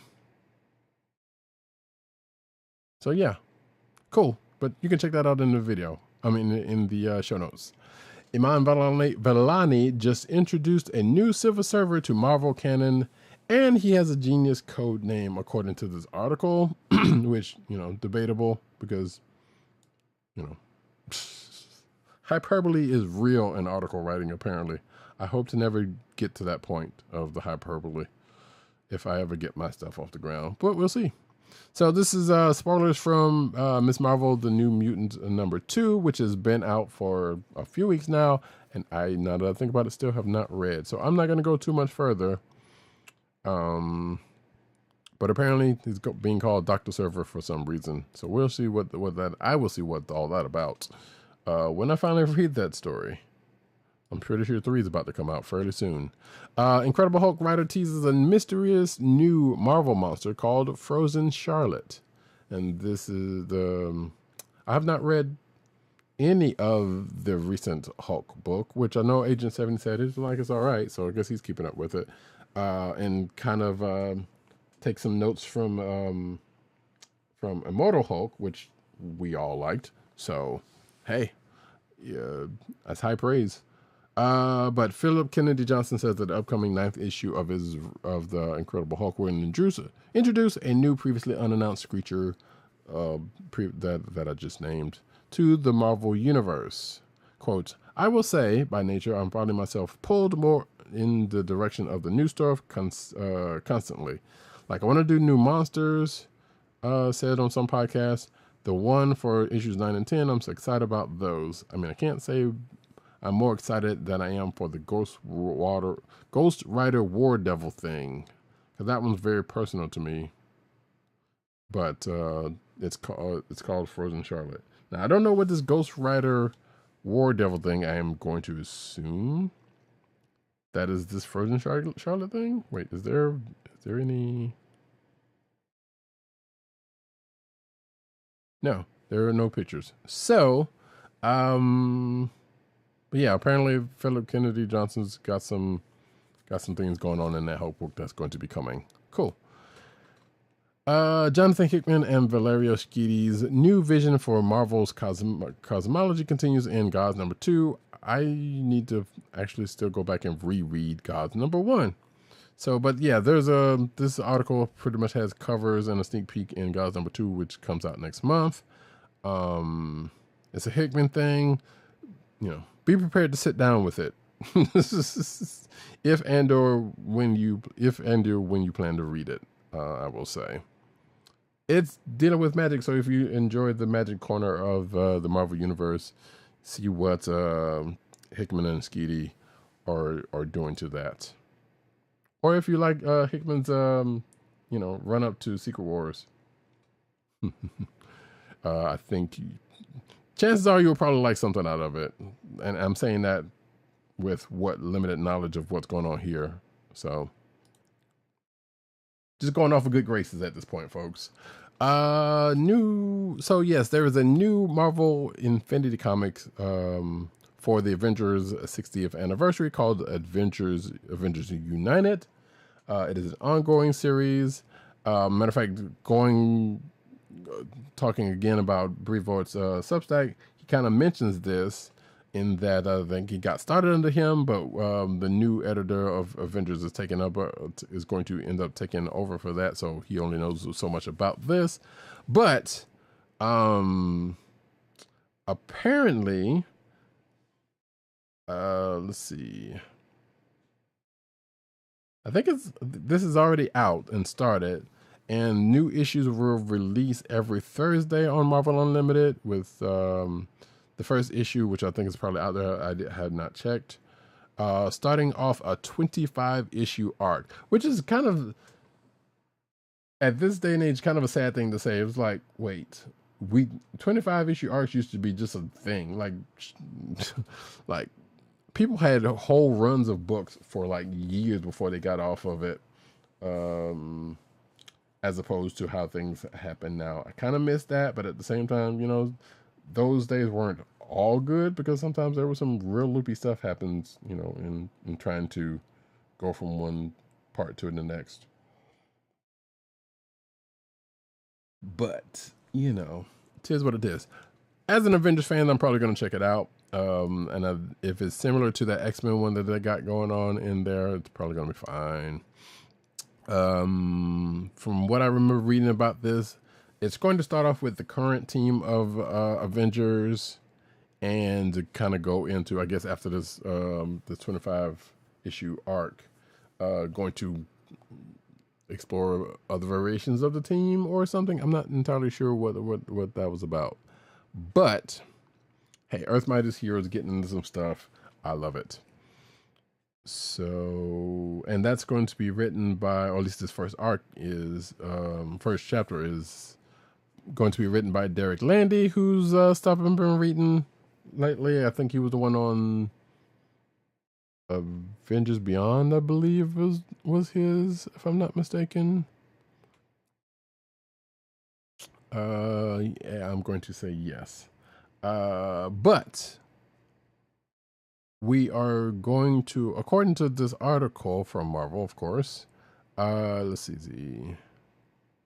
The current writer Jed MacKay is involved with this thing, and Al Ewing, who is doing Avengers Inc., who was there at New York, when they talked about this this thing. So cool. And as well as current Marvel, including Tom Brevoort, who was also there, obviously, because he kicked this off.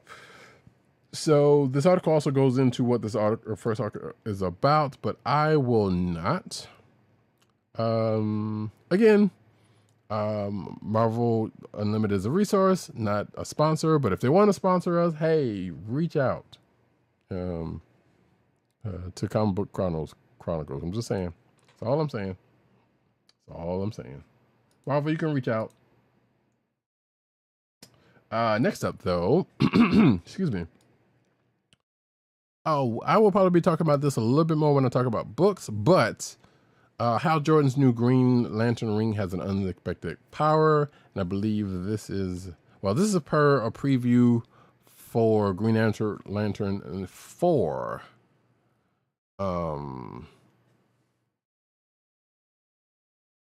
Which is I believe what 2. Oh wait, no, this is the current issue. Wait, is this, how old is this? So yeah, spoilers. Well, not even spoilers, but yeah, I will be talking about this because I read this week because this came out this week, or this came out last week.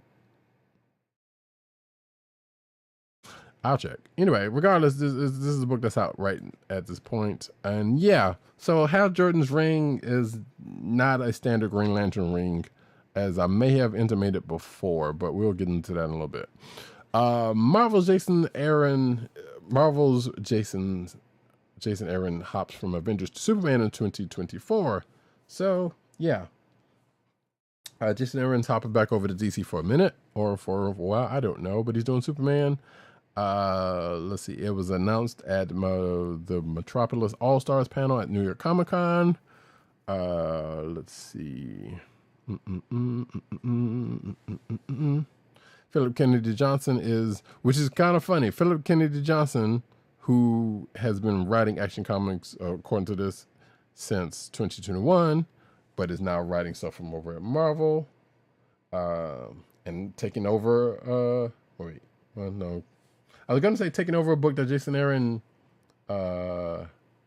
did, but that's not the book. But I'm thinking of a book that he's not on. So either way, they're flip flopping.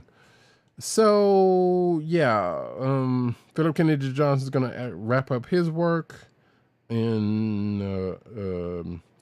looks like 1060 is gonna be his last book, and Jason Aaron's first Action Comics is going to be 1061 in January.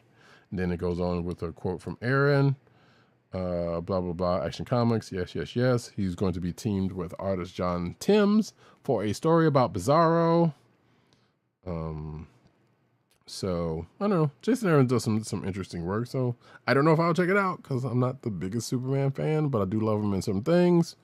So may check it out just for professional curiosity. I Bizarro is going to be the name of the story. So like I said, there's some artwork and stuff in here if you want to check that out for yourself. In some other sad news actually, outside of sad news from earlier, Keith Giffen, comic book artist and writer, dies at age 70. Now, I remember, I know a little bit about Keith Giffen, or at least from some of the stuff I read. He's responsible for Jaime Reyes. As you can see here, some Lobo stuff. The one thing I know him from, he's also done some Marvel stuff, of course, because that's pretty much what I know him from mostly. But the one thing from the DC side that I know him from was his run on Justice League International, if I'm not mistaken. And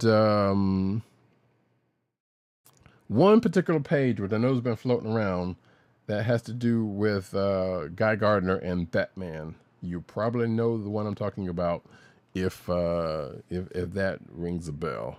If you don't, you should check that out. One punch. Anywho, I don't know.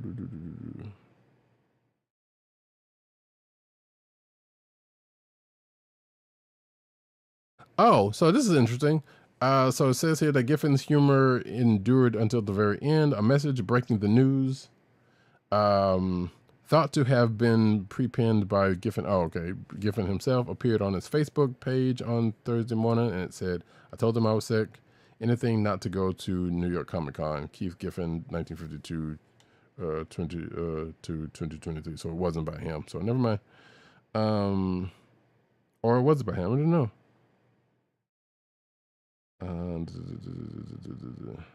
Giffen signed off the message saying, "Boy, ha ha ha ha." But yeah, okay. I don't know. So yeah, apparently he had a interesting sense of humor. Yeah, and this article, there are people who were, laying tribute to him, which I'm pretty sure there were probably some during Comic-Con when the news got around. So yeah. Calvin and Hobbes creator speaks on his first published work in 28 years. So apparently Bill Waterston's releasing a new graphic novel called The Mysteries, which was published, I guess, this past week.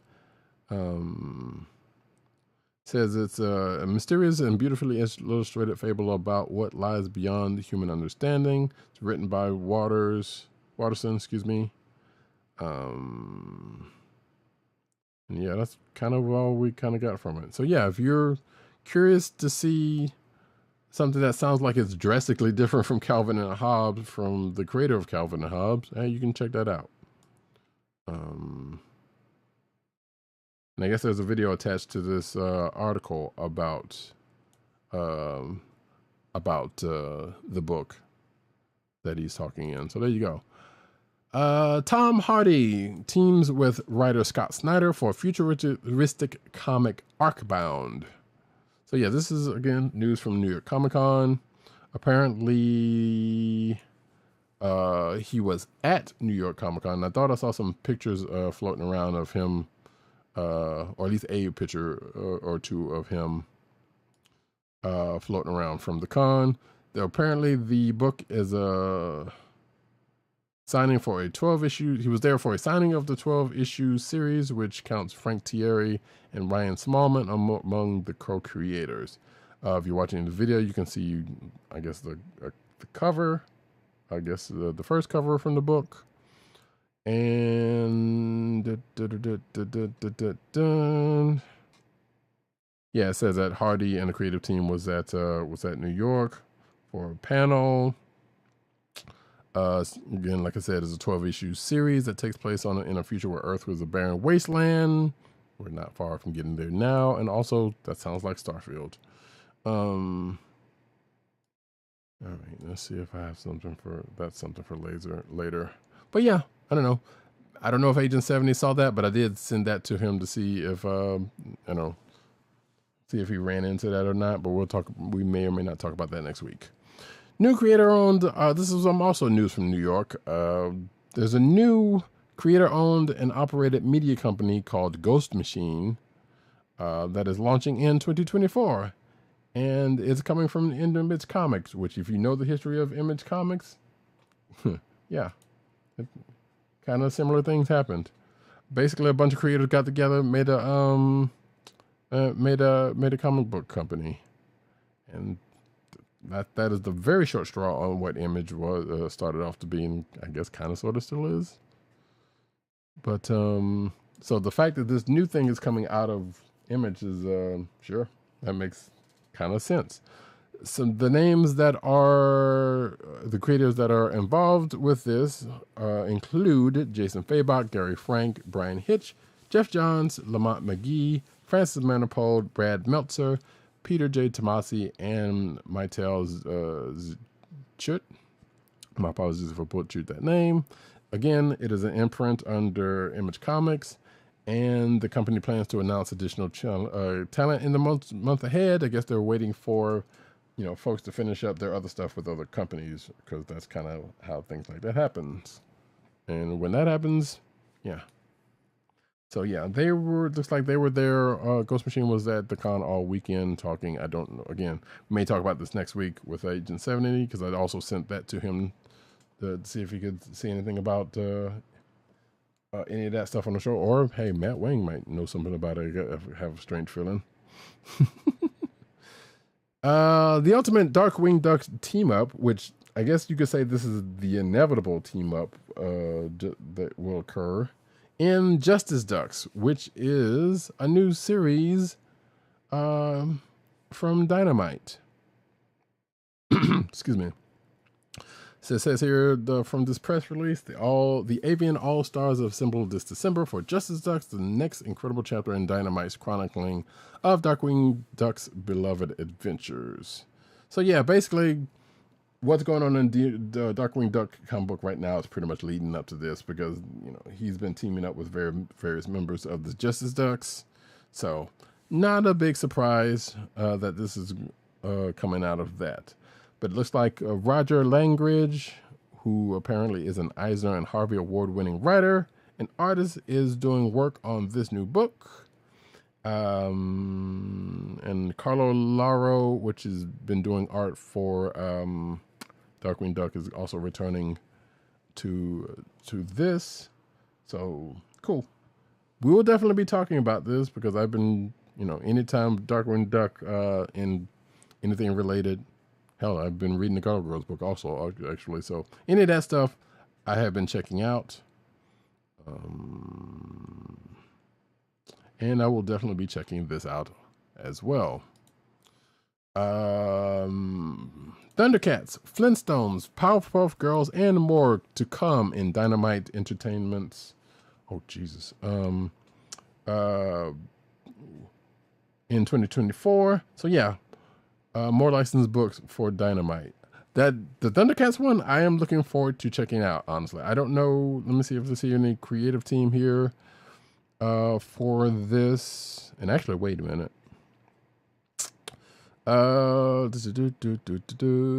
Okay. Now I'm feeling good about this. So there's going to be a Thundercats title from writer Declan Shalvey, artist Drew Moss, and letterer Jeff Eckelberry. So I feel good about that creative team, and I will check it out.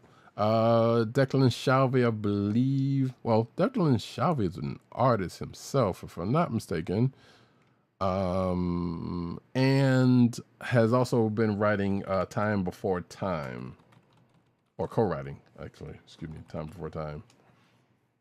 So, yep. And I've been kind of liking that book. But this is Thundercats, and I love me some Thundercats.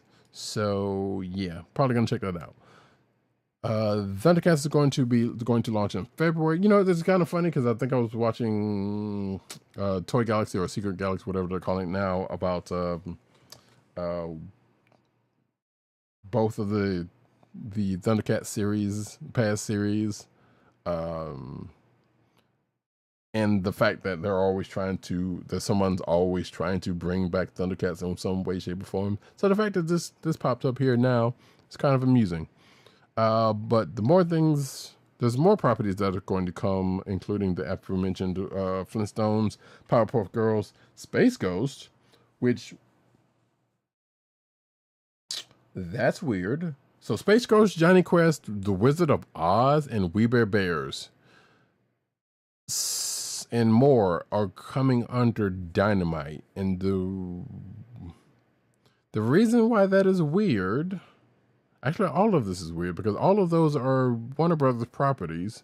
Warner Brothers, the same company who also owns DC Comics, and also of which Space Ghost and Johnny Quest had pretty much a line of books like a couple of years ago, a few years ago at this point, which are actually pretty good.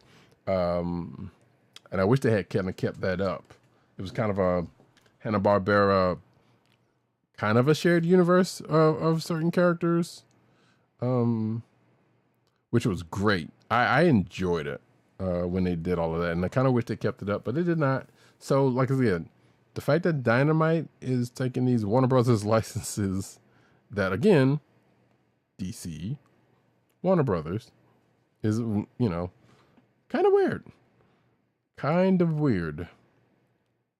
Also, I didn't know Thundercats was a Warner Brothers license, but I guess, sure. So yeah, look forward to that. Us talking about, or me talking about it at the very least, come February. It kind of goes into a little bit of that. Here is the cover for it. If you're watching the video version, which looks like Lion-O looking into the Sword of Omens, asking for a sight beyond sight. Which, yes, I feel like going going back and checking out that 2011 show, because I watched it and it was all right. It wasn't obviously it wasn't the 80s show, because they did some things quite different. But you know, but it wasn't bad. I will say that. New Image comic, The Infernos, launches in February 2024 from co-writers Ryan Parrott and Noah Gardner, with art by John Pearson. So it says here, The Infernos explores themes of legacy, family, power, and the apocalypse.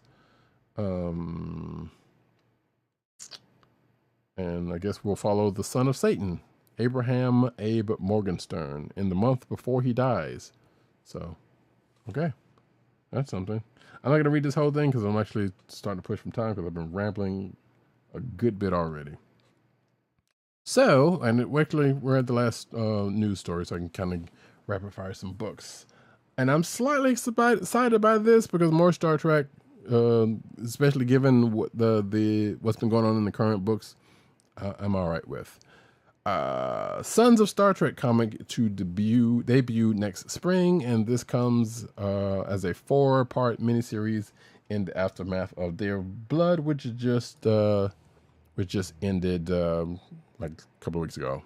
So from IDW, of course, because that's where the Star Trek license is, and it looks like Morgan Hampton, who is writing Cyborg, ramble away, pal. Nah, sometimes you got to kind of keep it brief. I appreciate it though, but sometimes you got to keep it brief because you lose people. And I don't want to get too long, especially if this is long. If this is 2 hours with just me, which it has, because I think the other time was, that's not good. Anyway, Morgan Hampton's writing, and artist Angel Hernandez is doing this. And it has to do with, if the name didn't imply anything, Ben Sisko's son, Jake, Alexander, who was a part of Day of Blood also, Worf's son. And according to what this, what looks to be the cover of, we seem to have Nog a part of this, which is Ram's son. DS9. I don't know who this other person clad in red and black. Either that, I thought it was like a young Picard, which could very well be, because it looks to be, as Star Trek tends to do, go into a parallel universe. So, or this is a young version of Q. I don't know. I feel like this might be a young Picard but I don't know. So as you can see here, that does definitely look like Q down here. So maybe it's Q's son? I don't know.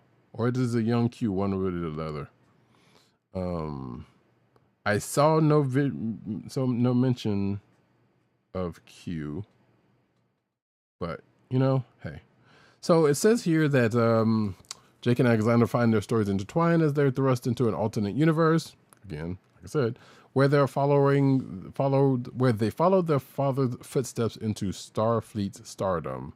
As officers aboard the USS Burton, I feel like that's probably for LeVar Burton, which, give that man his flowers. Jake and Alexander encounter alternate versions of other children of Starfleet legends who show them they all may have a bit more in common than it would seem. So yeah, that's what that thing is going to be about. There's a quote here from Morgan Hampton saying, "I'm so excited to pour some of that energy back into this world, Star Trek that is. Angel and I are creating a story full of shock, excitement, and wonder, led by characters not usually in the spotlight. Fans new and old will find that familiar Trek charm at the heart. It is a dream come true to be able to add a wrinkle in the fabric of this incredible universe." So cool. Cool. There is some art attached to this There we go. Alternate reality uniforms for those not watching the video version, which you should sometime, by the way. Hey, of the characters involved, and yeah, I'm gonna check. I will definitely be checking that out for certain. And that, folks, is the end of the news section. And I need to pull up the ads, which the one thing I freaking forgot to do before starting this show. And longtime fans may know that I have a penchant for doing the Adam and Eve promo once or twice, because nobody can stop me. But I'm not going to do that this time. I guess I'll go with this one. Here we go. Let's see. I should probably be getting... Yep, I should have had this all the way done already, but excuse me. Funko, Fun at First Sight, your home for exclusive collectibles, apparel, and other brand merchandise, such as custom DIY pop figures, art books, and skateboards.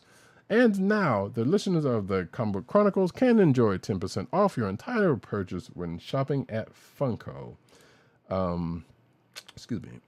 To place your order with 10% off and to help keep our show free for you, go to our network page at cspn.us, then click on the Keep Our Podcast Free link at the top of the page. I believe it's at the top right of the page. From there, scroll down to the Funko link and place your order. When you get to the checkout, put in the offer code SHOP10, that's SHOP 10, all in one, for your 10% off discount. Funko through cspn.us. Do it today. I heard that even without the even without the thing. And with that, we're going to rapidly go into the books of the week, or at least my books of the week. Starting off with I should be keeping a track of time. It's a lot to keep track of when you're doing this by yourself. Love it. Okay. Amazing Spider-Man number 35. Excuse me. By the way, folks, I guess I should have said that I am doing rapid fire, which I'm not going to put the sound effect on, even though I have it right there in front of me. I'll put it in post. This needs to move along. So yeah, the creative team for Amazing Spider-Man number 35 is as follows.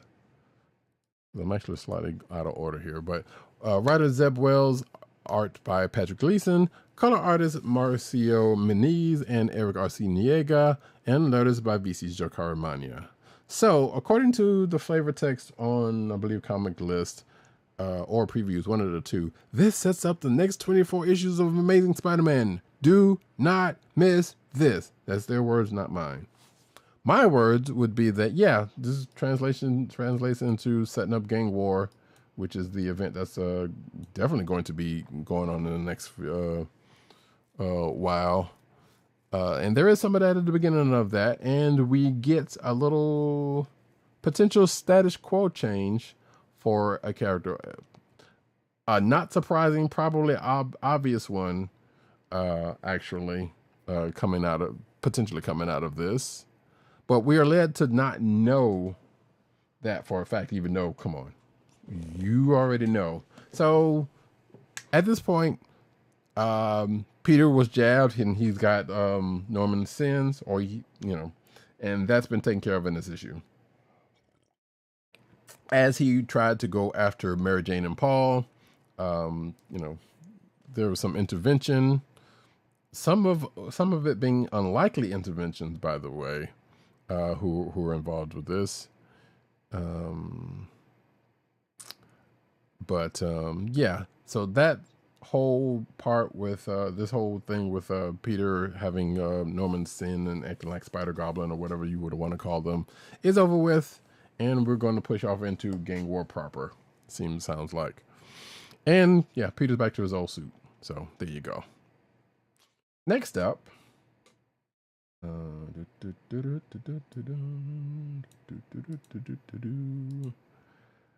Superior Spider-Man Returns, which is a one-shot ahead of this is the right one. There we go. That's the right one. It's a one-shot ahead of a new Superior Spider-Man series, apparently. Story by Dan Slott, of course. Script by Christos Gage. Pencil, by Mark Bagley, Ryan Stegman, Humberto Ramos, and Giuseppe Camicoli. Inks by John Dell and J.P. Mayer and Victor Olazaba. Color artist Edgar Delgado. And letters by VC's Joe Caramagna. So, this is pretty much taken up after one of the last couple of issues of Amazing Spider-Man, where Ott kind of gets defeated by Norman and Spidey and vows revenge. Well, this is him going off to, I guess, sow the seeds of that revenge, which apparently he does do that. But he does that by flashing back to his time with Superior Spider-Man, and we get a I can't remember what they call the previously unknown the previously unknown stories that have some would call retconned into the current canon. But yes, so there was a formerly unknown story from the time of Superior Spider-Man that leads into the revelation of a new character who is probably going to give Spidey a run for his money. Who technically is going after the wrong person, but we're not going to get into all of that. But like I said, I don't want to also spoil it. There's I want to believe there's a Real Genius reference in here. I want to believe that so hard because I love Real Genius. And if that's not, then I don't know what to tell you. But yes, we will see that coming out of this, I guess going into Superior Spider-Man is going to be this new character who's going to pretty much give Spidey, and some would argue with a little bit of a spoiler, the Human Torch, a little bit of problems possible. I don't know. We'll see. But yeah, it has something to do with something that Doc Ock made up while he was inhabiting Peter's body, which is a weird thing to say at this day and age, but it's comics. Benji says the hand artwork looks kind of sloppy. You know what? It was not distracting enough for me, but I get where I'm pretty sure Agent 70 might probably agree with you on that, because he kind of digs into the art a little bit more closer than I am. Like, if it's enough to be distracting, I will definitely notice it. But if it was, you know, enough to where I was like, all right, you know, it wasn't distracting to me, then I have less of a problem. I might bump up on it if it's like hard to read, definitely, you know, but I don't recall getting that sense in here. But yeah, like, I can see where that can be levied against it. So you kind of wonder whether this was the whole left side of the hand. Oh, that you're talking about the for the cover. Yeah, I did notice that. Even this part, with the hand out, the outstretched hand. Yeah. Oh, actually, I think that's what you're talking about. Yeah, that whole part, I get what you're saying. Yeah, that I did notice that, but I didn't think too much about it. But yeah, that does look very weird and actually kind of spidery. So maybe I don't know if that was intentional or not. Who is to say? The artist, but they're not going to say anything at this point. And actually, while we're at it, I will pop up with. Here's the Ken Lashley variant of that, which actually is a color I do like. Both hands look straight. Yeah, see, I noticed the one hand before the other. So, Yeah, I was like, so I did catch that part. But I thought you were talking about the interior stuff. But yeah, so that's yeah, that was yeah. Let's see. Here's a Kamikoli variant. Actually, I'm gonna zip through a couple of these real quick because I wish I had these in order. That would be easier to do. Humberto Ramos's cover. And I think that's it. Because yeah, like I said, I do need to push on, so I shouldn't belabor this too much. But yeah, that's the original cover right there. That's funny. But next book, excuse me. I'm in the wrong place. Haha. Is Spider-Man India, which rounds out the Spider Corner. I should have put this in some sort of numbered order. That is a fault of mine. There we go. Spider India number 505, which is written by Nikesh Shukla, art by Tatum Gyadu. My apologies if I'm butchering that name. Inks by Scott Hanna and Elizabeth D'Amico, excuse me. Colors by D. Kunef and Niraj Menon, and letters by VC's Joe Caramagna. I sound silly when I say, and I don't mean to when I say names because I feel like I'm butchering them. Excuse me. But yeah, this is the last issue of this story, which if you're watching the video version and you see the cover of it, seems kind of familiar because Spidey, especially cinematically, has been put in similar situations. Which, by the way, going back to that Superior Spider-Man Returns book, there's some definite, let's just say, cinematic references in that book. Because if you think about anything I just said and seen any of the previous Spider movies that may or may not have the character in question, you may have an idea of what I'm talking about if you remember enough of it. But anyway, back to Spider-Man India. So yeah, Spider-Man India, Pavesh, or Pav, I can't remember his full name, but ends up fighting or refighting, I guess, the Lizard and this CEO bro who was trying to tear down his neighborhood. I almost called him an Elon Musk-esque character, but I don't know if that might be an insult to this character or fuck Elon Musk. I don't give a fuck about him, but kind of that kind of a dude. At this point, I think Spider-Man's costume has to be made out of paper mache. Guy barely is able to, yeah, pretty much. So here's the funny thing about that. His suit does get a kind of a very classic, I guess now kind of classic Spidey thing happens in where, yeah, he gets into a fight so bad that his suit gets ripped up to the point that you can see his face.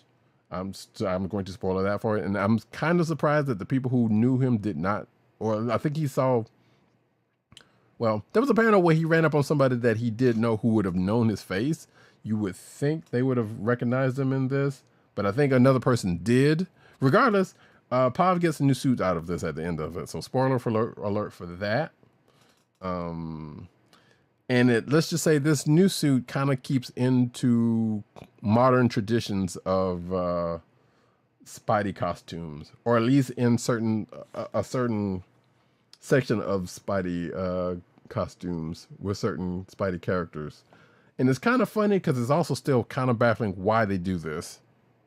And if you see the costume, you'll understand what I'm talking about. Let's just say. But otherwise, was a pretty decent ending. I think I've read this and the last issue, which I don't remember reading when it came out, back to back. So at least I could get an idea of what was going on with this. Now, where Pav goes from here on out, who's to say? We will probably show up some kind of way.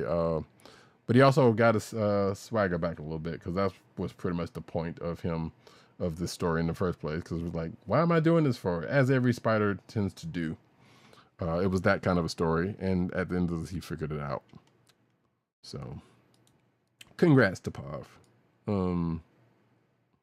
Next up is Avengers number 6. Oh, I got scared there for a second. I'm like, what the hell happened? There we go.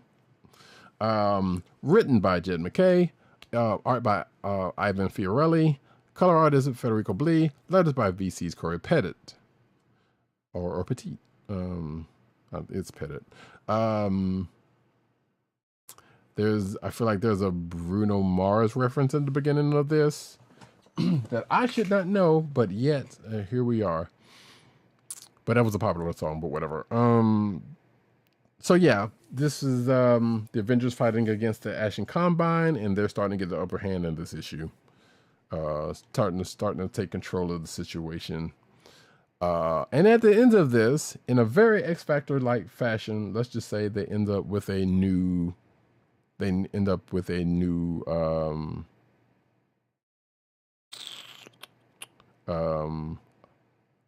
new place to stay, as well as a new supporting character, let's just say, because if it's not the Avengers, if the home doesn't, the home situation doesn't get taken care of, they seem to get into weirder and weirder places. And the reason why I mentioned X Factor, because we've talked about this in the previous issues, the whole thing, I would want to ask Jed MacKay, but I don't know if that would be an insult to do so, is whether he was influenced or inspired by the initial run of X Factor. Because if you know what ends up happening in that book involving a similar situation, you can understand why I say that. I'll put it that way. That being said, yeah, that's that. So Tony ends up copying an ability from one of his teammates, which is kind of interesting. So Tony, not above, flattering imitation or just outright stealing, to which he got questioned about in his issue. So that was kind of amusing to me. Also, as I say in my notes, a Justice League move, because I guess they kind of did that. So anyway, my notes, I write weird notes, I can say.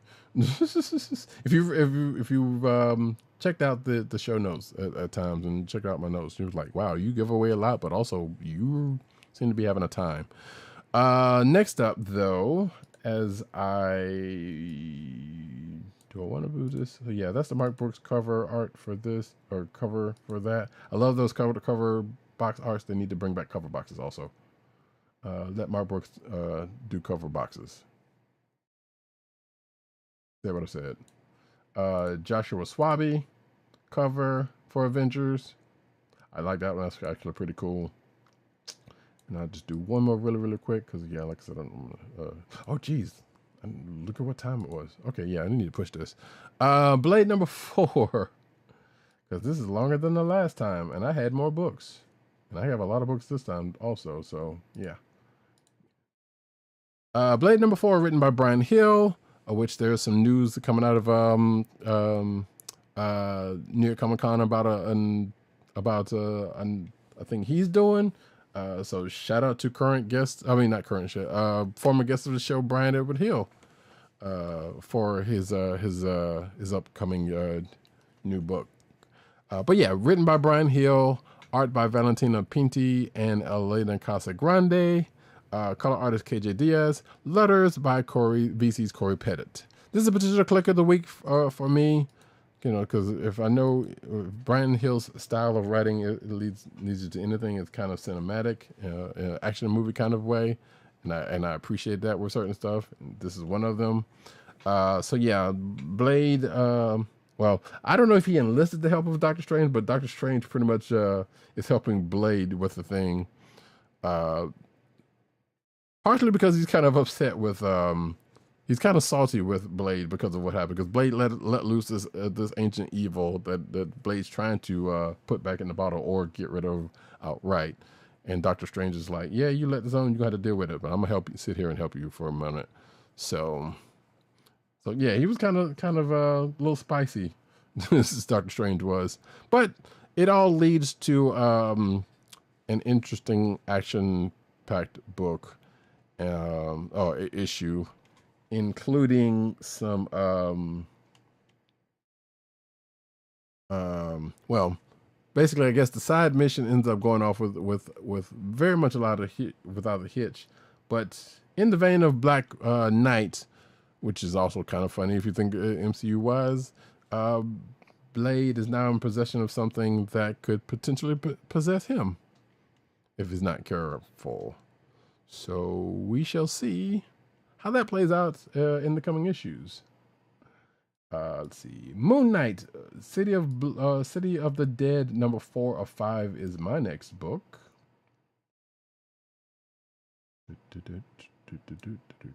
Bing. There we go. Written by David Pepose. Excuse me. Pencils by Marcelo Ferreira. Inks by Jay Leiston. Color artist Rochelle Rosenberg and Fercy Fuentes. This is typos. Jr. Suju, excuse me. I'll change that later. Letters by VC's Corey Pettit.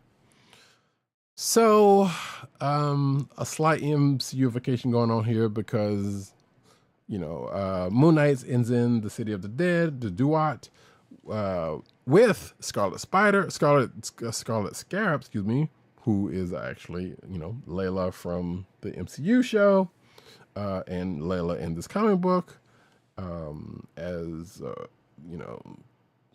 things tend to happen. So I suspect Layla in this form is probably going to end up back in Moon Knight's book sooner rather than later, even though I guess the current run is about to end in a few issues, but I suspect that that's going to happen. If it doesn't, I'll be shocked. But Mark is pretty much being slowly digested over 1,000 years, if you know that reference. But dealing with a bunch of things, including memories, while Layla is trying to shepherd the object of Mark's mission out of the City of the Dead, but is met with opposition. But of course, in true Dragon Ball fashion, Moon Knight comes back with a vengeance.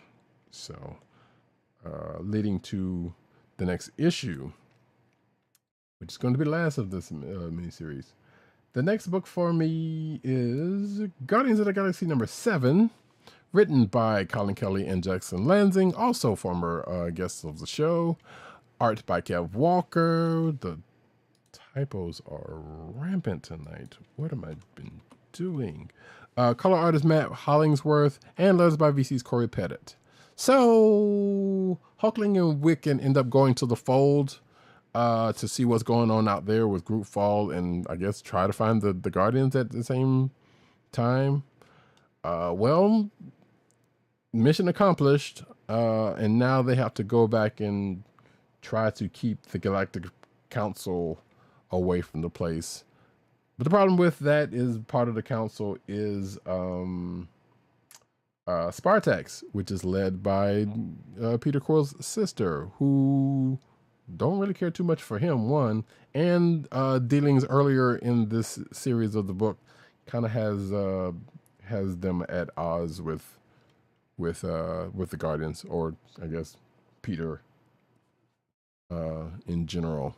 So that's may or may not go too well. I'm probably going to see another a little head bumping at some point soon. Also, the Guardians are in a slightly different state, but Group Fall gets explained a little further. So I guess just to waylay some fears or whatnot. I'm not sure, but basically there's an out. Seemed like that has been explained in this issue. That is probably going to happen at some point, but we shall see.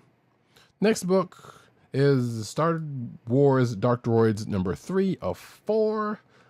This event that is taking not necessarily taken over the Star Wars corner of the universe, but it's definitely floating through it, and will be until next year, like since until December, looks like, from what I saw from the reading list. So yeah, it's written by Charles Soule with art by Luke Ross, colors by Alex Sinclair, and letters by VC's Travis Lanham. So, oh boy, there's a thing that's been taking over droids this whole time that has come out of this other thing, which I don't remember reading, so I'm not even going to try to. That has something to do with something that Kira let out a while back. Go figure. But regardless, this thing that we're going to call the Scourge, that's been taking over droids, has been seeking a way to meld human life with droid life, and he got it in him to say, oh, let's look into the cyborgs of this universe and see if they can help me out here.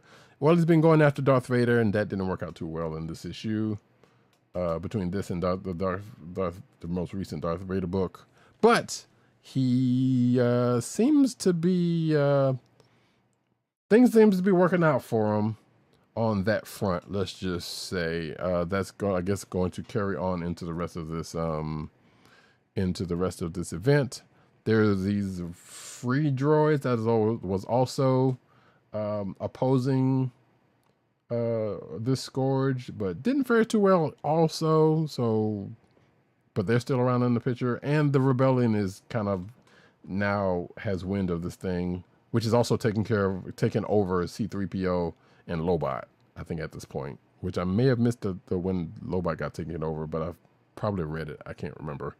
But regardless, that is a thing, and this is going to be a thing for the next couple of months. So buckle up, folks. Next book, Mech Cadets number 3 is my book. There we go. Written by Greg Pak, illustrated by Takeshi Miyazawa. Love his art. Colors by Ian Herring. Love his colors. And letters by Simon Boland. I don't know too much about him. So yeah, Mech Cadets are trying to save one of the pilots' dad, who is the general. But kind of doesn't work out that way. But they are sent back to Earth to kind of regroup and end up being quarantined. But of course, some folks are not having that, as they think to go their own way, but not before at least the sense attempted to be talked into them by one Skip Tanaka. If you know who that is in the story, then you've read Mech Cadet. Congratulations, or you've probably seen the Netflix show, which I still haven't seen all of, and I probably should, just to see how that turned out. But yeah, the story still continues to be okay. There might be a little something blossoming between a couple of characters. That seems to be the case. And the focus has been taken away slightly, but I guess it was in the original book also, away from Stanford U, who was the main character of Mech Cadet U, but who was still in here. But obviously the focus is on the whole group as opposed to him. But I don't think Mech Cadet U was strictly on him either. So, just kind of continuation of that story. Teenage Mutant Ninja Turtles versus Street Fighter. I'm sorry for getting loud there, folks. But hey, you gotta say, if you're gonna say Street Fighter, you gotta say it. You just gotta have it. You gotta say it with some gusto. I wish I had the soundbite for it, and actually I do, but I don't have it hooked up. Anyway, this is number 4 of 5, written by Paul Allor, with art by Aria Madel, colors by Sarah Meyer, letters by Ed Dukeshire. So, of course, if you have a story where the Turtles are involved, at some point Shredder comes into play. If you're watching the video version, you can see that.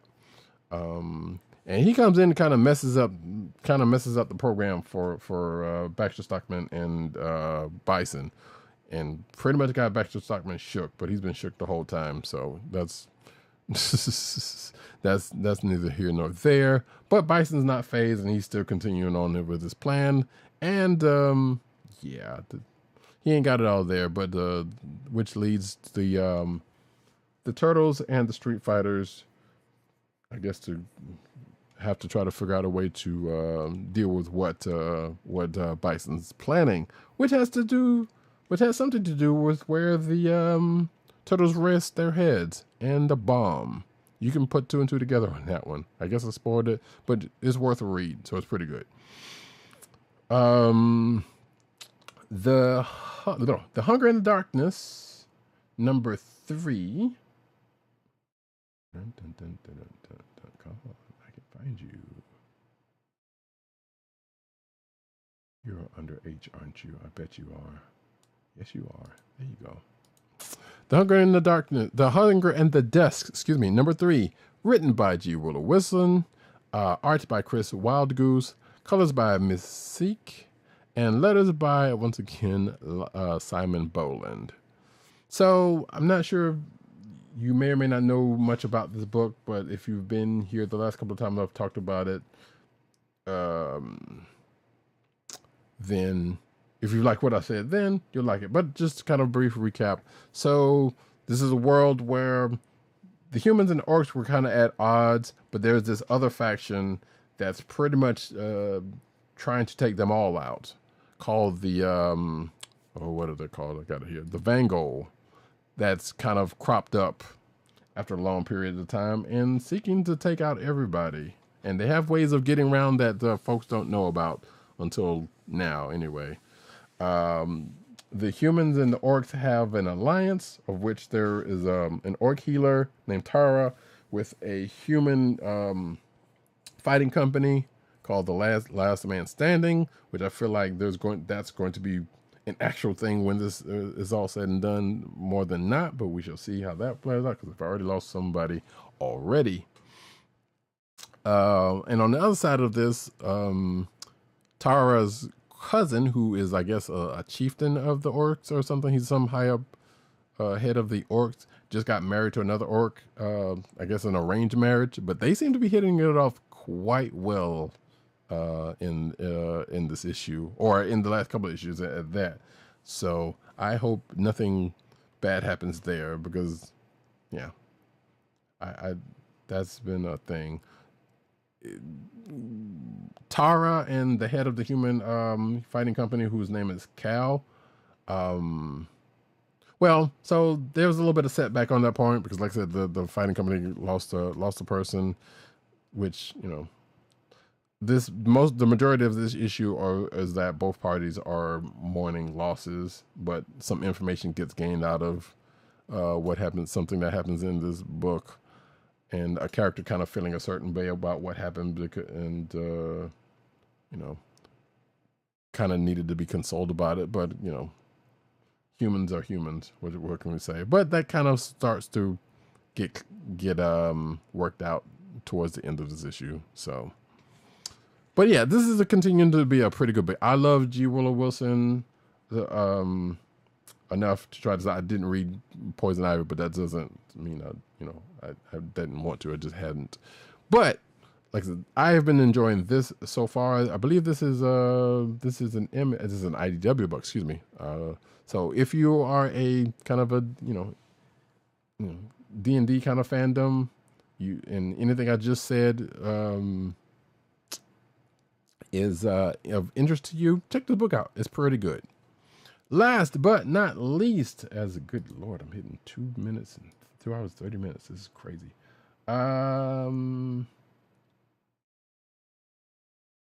Green Lantern number 4, which is the book I alluded to earlier. There we go. Written by Jeremy Adams, with art by Zermanico, colors by Ramilo Fajardo Jr., and letters by Dave Sharp. So there's a Brave and the Bold team up. If you're watching the video version, you can see the cover for this with Green Lantern and the Flash. That's Barry Allen, the Flash, by the way. Teaming up against Sinestro shenanigans, because Sinestro was coming to look for Hal Jordan for a reason, which didn't work out too well for him. and some stuff that I'm still not entirely sure about what's been going on in the Green Lantern corner of the DC universe. Going from, I assume well, recently probably from Dark Crisis, definitely, because that was footnoted in this book, but probably since Future State, because I read some Future State, but like I said, kind of lost the thread of some stuff. And I'm not sure how connected a lot of that stuff is coming into the dawn of DC and DC's new initiative, but I assume a lot of it is. Regardless, like I said, the Lantern Flash team up is pretty good, but it kind of leads into some continual. I assume it comes to continue working together in the next issue or so. I'm not entirely sure. But definitely some problems from Hal Jordan, thanks to Sinestro. Speaking of Sinestro, the backup story has to do with another of Sinestro's children, I guess. I'm not entirely sure. Again, there's some DC stuff I don't know about, because as far as I know, he has a child, and she was a Yellow Lantern, I think. Or Green Lantern, one of the two. She was a Lantern for sure, because I feel like they were together at one point. But now this is another kid who is claiming to be Sinestro's kid. Don't know much about it, but I guess maybe this is going to shed some light on it, and probably fold back into this Green Lantern book. Maybe the reason why Sinestro, now that I think about it, is doing what he's doing, because Sinestro is basically trying to get off planet, which is Earth is quarantined at this point, and so apparently what he said is it's kind of hard for people to travel to and fro easily because of the quarantine, thanks to the powers that be who have taken over the leadership of the Lanterns, leadership of the Lanterns, of which Hal is not one anymore, but somehow he has his own ring for reasons that I don't remember being explained too well. Regardless, I'm sure all of that's going to come to a head at some point. But we also get a little bit of emotional growth from Hal Jordan, just a little bit, not much, because don't be crazy. But yeah, this is a potential click of the week for me. And I enjoyed it. Speaking of potential clicks of the week, Kliqs of the week.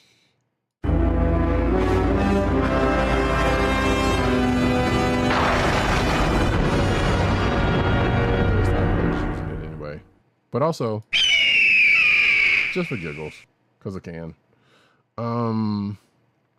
So yeah, Kliqs of the week.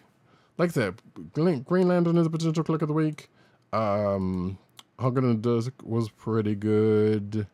What was my other one? I believe that was, it looks at my notes actually. Blade 4 was actually a potential click of the week.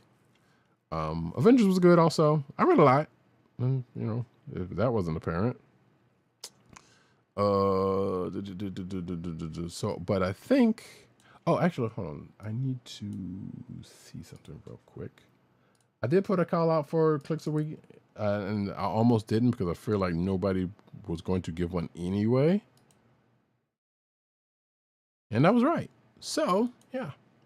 But hey, you got due diligence, I guess. If I didn't, somebody would have said something. But nobody paid me any attention, so that's fine. So it's all just me. When Agent 70 gets back next week, if you read anything from this week, he can give his, if he has anything, if he's even read anything. I don't know. Blip blip blip blip blip blip blop. Let's just go ahead and go with, just to kind of keep this pushing, because it was a good book, regardless. I mean, also, but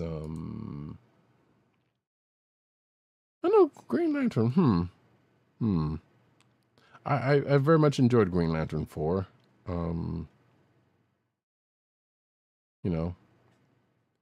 But it's either Green Lantern or Blade 4, number 4.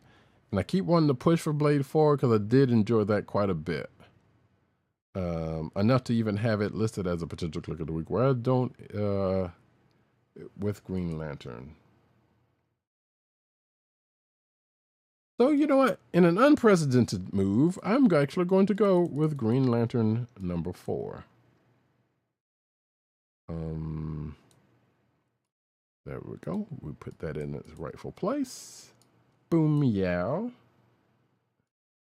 And which brings us to the end of the show. After 2 hours and 30-something minutes. That's ridiculous. Shouldn't talk so damn long. So we'll do this. And if you hear any clicking, no, you don't. You shouldn't anyway. So yes, folks, that is brings us to the end of this here Comic Book Chronicles. We will be back by the time you hear this, if you hear this in audio form, in a few days, or even if you're watching this after Sunday, which is this is being recorded, or even if you watch it tonight, which yeah. So yeah, I'm just going to try to put this out here, and I'm going to say that I have been Roddykat. You can find me at Roddykat on Twitter. You can find me at News Ninja Twitter. You can find me at CBCaps on Instagram. Agent_7 on Twitter and Instagram and Threads. PC_dirt on Twitter. Pop Culture Network on Twitter. PopCultureNetwork.com is all his umbrella sites therein. If he's still doing that, I think. And Tim DOGG98 on Twitter, CB Cron on Twitter, which is the Comic Book Chronicles Twitter account, the Kliq Nation on Twitter, that's TheKliqNation, all one word, thekliqnation.com, and also definitely most importantly over at comicbook.com, which I assume if he's back off of his hiatus is probably doing some New York Comic Con writing. I don't know, I have to check. But yeah, check him out. Comicbook.com, where he's over there writing his face off under Timothy Adams. You could find this here podcast on the Coast of the Podcast Network, that's CSPN.us. Do it today. You could also find us, I don't know why I did that. You can also find us on your podcast perusal place of choice, whether it be Google Play, Apple iTunes, aka Apple Podcasts, Spotify, or the Coastal of the Podcast Network's SoundCloud page. You can also find us recording mostly every Thursday night, 9:30-ish Eastern Standard Time on the YouTube channel of The Kliq Nation. That's youtube.com/TheKliqNation and twitch.tv/Comic Book Chronicles. Like, subscribe, smash that like button, do all that stuff. You know, I guess 5 stars, you know, thumbs up on the YouTubes, please. Appreciate it. You know, like I said, hey, 5-star on Apple Podcasts if you like what you're doing, what we're doing. We would appreciate it. Hey, things work. Things tend to do things when you do that. And like GE, good things come to light. Or something. That's an old reference. Some of y'all don't even know. And I'm going to continue to stop rambling at this point and say, this has been, this has been the Comic Book Chronicles. Peace. And Agent 70 would say peace, one, but I'm just going to say, okay, lady, I love you. Bye-bye.